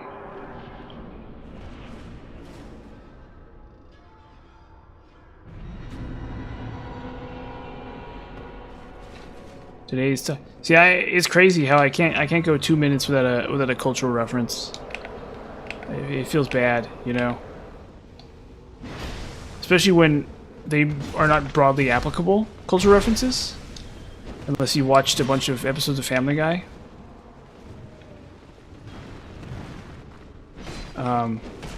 Which is, and it's like stupid too, right? Because I think I'm like, oh, I'm so funny, I'm being ironic, but it's like, no, actually, it's actually just that bad.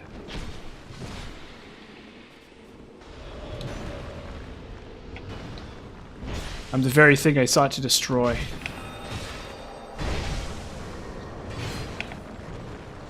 I have become the Family Guy funny clip compilations. Ah, crap, Lois.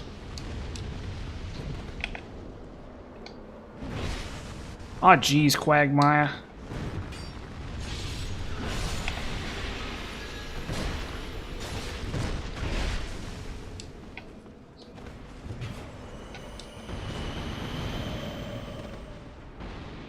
Okay, come on. Come on, big boy. Boom. That's right. Suck it down. That's Duke Nukem. I think that's more apropos. I think less people get that one though, unfortunately.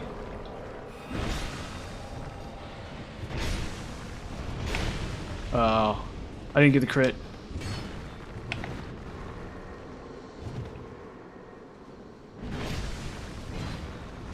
Boom.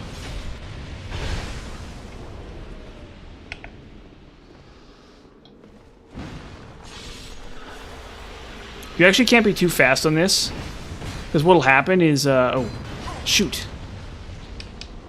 If you're too fast on this, what'll happen is you'll get one Pyromancer in the boss fight, which you don't want. So, because you'll notice that one of them hasn't iced up. So we run the risk of getting one in the boss fight. Come on, ice up. Ah, we're cooked. We're gonna have to deal with the Pyromancer. My ring's right. Okay, yeah. We're gonna have to deal with the Pyromancer in the fight because this game bugs out.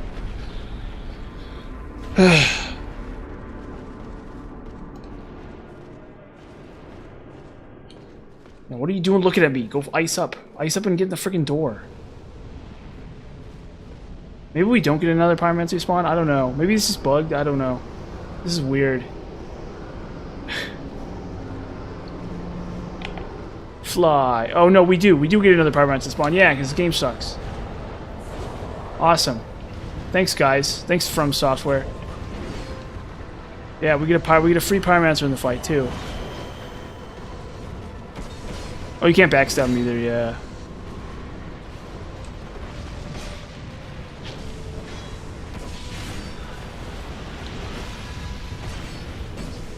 Oh, there we go. Okay, well, we did it.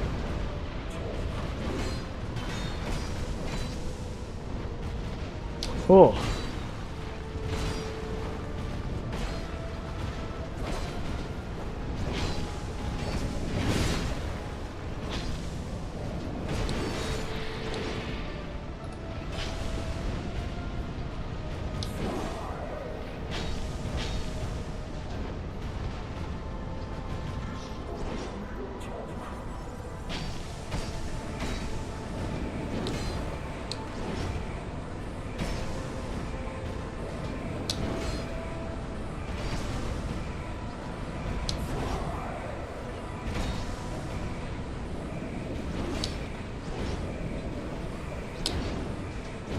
Oh man, I didn't know that. Please let me drink. Please let me sip my juice. Oh, come on. Oh. You know he's throwing me off because he's left-handed. You gotta dodge on the right side.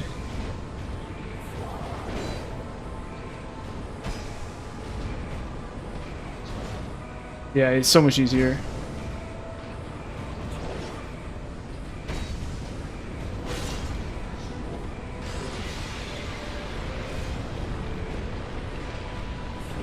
No, come on. Oh, I'm dead. Oh no, I triggered my thing. I think triggers, yeah.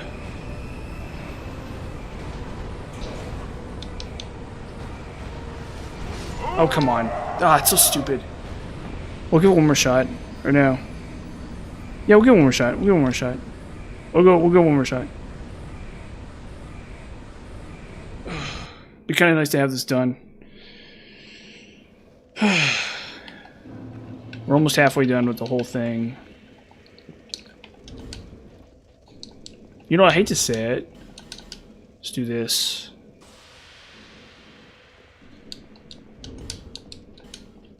I'm honestly starting to think that you just, like, need Chloranthy.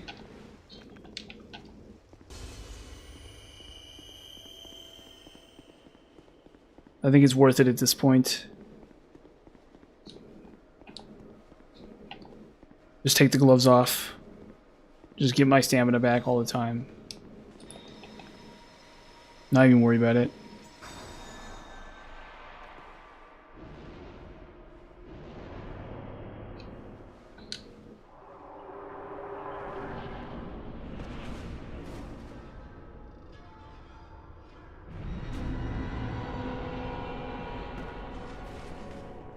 Yeah, after this I'm gonna have a bean.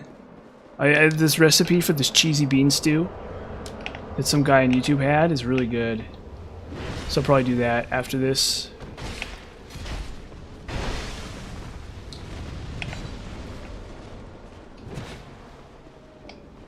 Boom. Critical hit. Oh wait, it didn't work for some reason, yeah. God.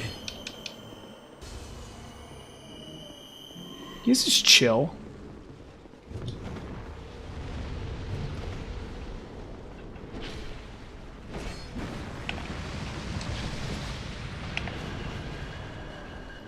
Oh, there we go. Crit. Boom. Boom. Easy. See, Dark Souls 2 is a puzzle game. That's what I don't tell you. It's not actually an action-adventure game. It's or combat action-adventure. It's a puzzle game. You have to know... Oh, come on! Okay, I think we're gonna end stream, actually. No, we'll do this next time. We'll kill Aldia and then this last boss, and then we'll call it. Or, wait, yeah, I'm gonna end stream right now. Thanks for watching, though, guys. It's been fun. Got Frozen Outskirts done, killed Ava. Just gotta get this fight down. And, this will be easy, too. But anyways, thanks for watching. Like I said, it's been a ton of fun. I love streaming so much. So thank you for watching. Thank you for chatting. If you've been chatting, thank you very much. Again, streaming would not be anywhere near as much fun if it weren't for people chatting. I love that very much. So if you can, or if you want to, that's really awesome. And yeah, thanks for watching. And no stream Thursday, so stream tomorrow. And then I think, is today Tuesday or Monday? Today's Tuesday, right? So no stream day after tomorrow. And then stream Friday, Saturday, so on and so forth. So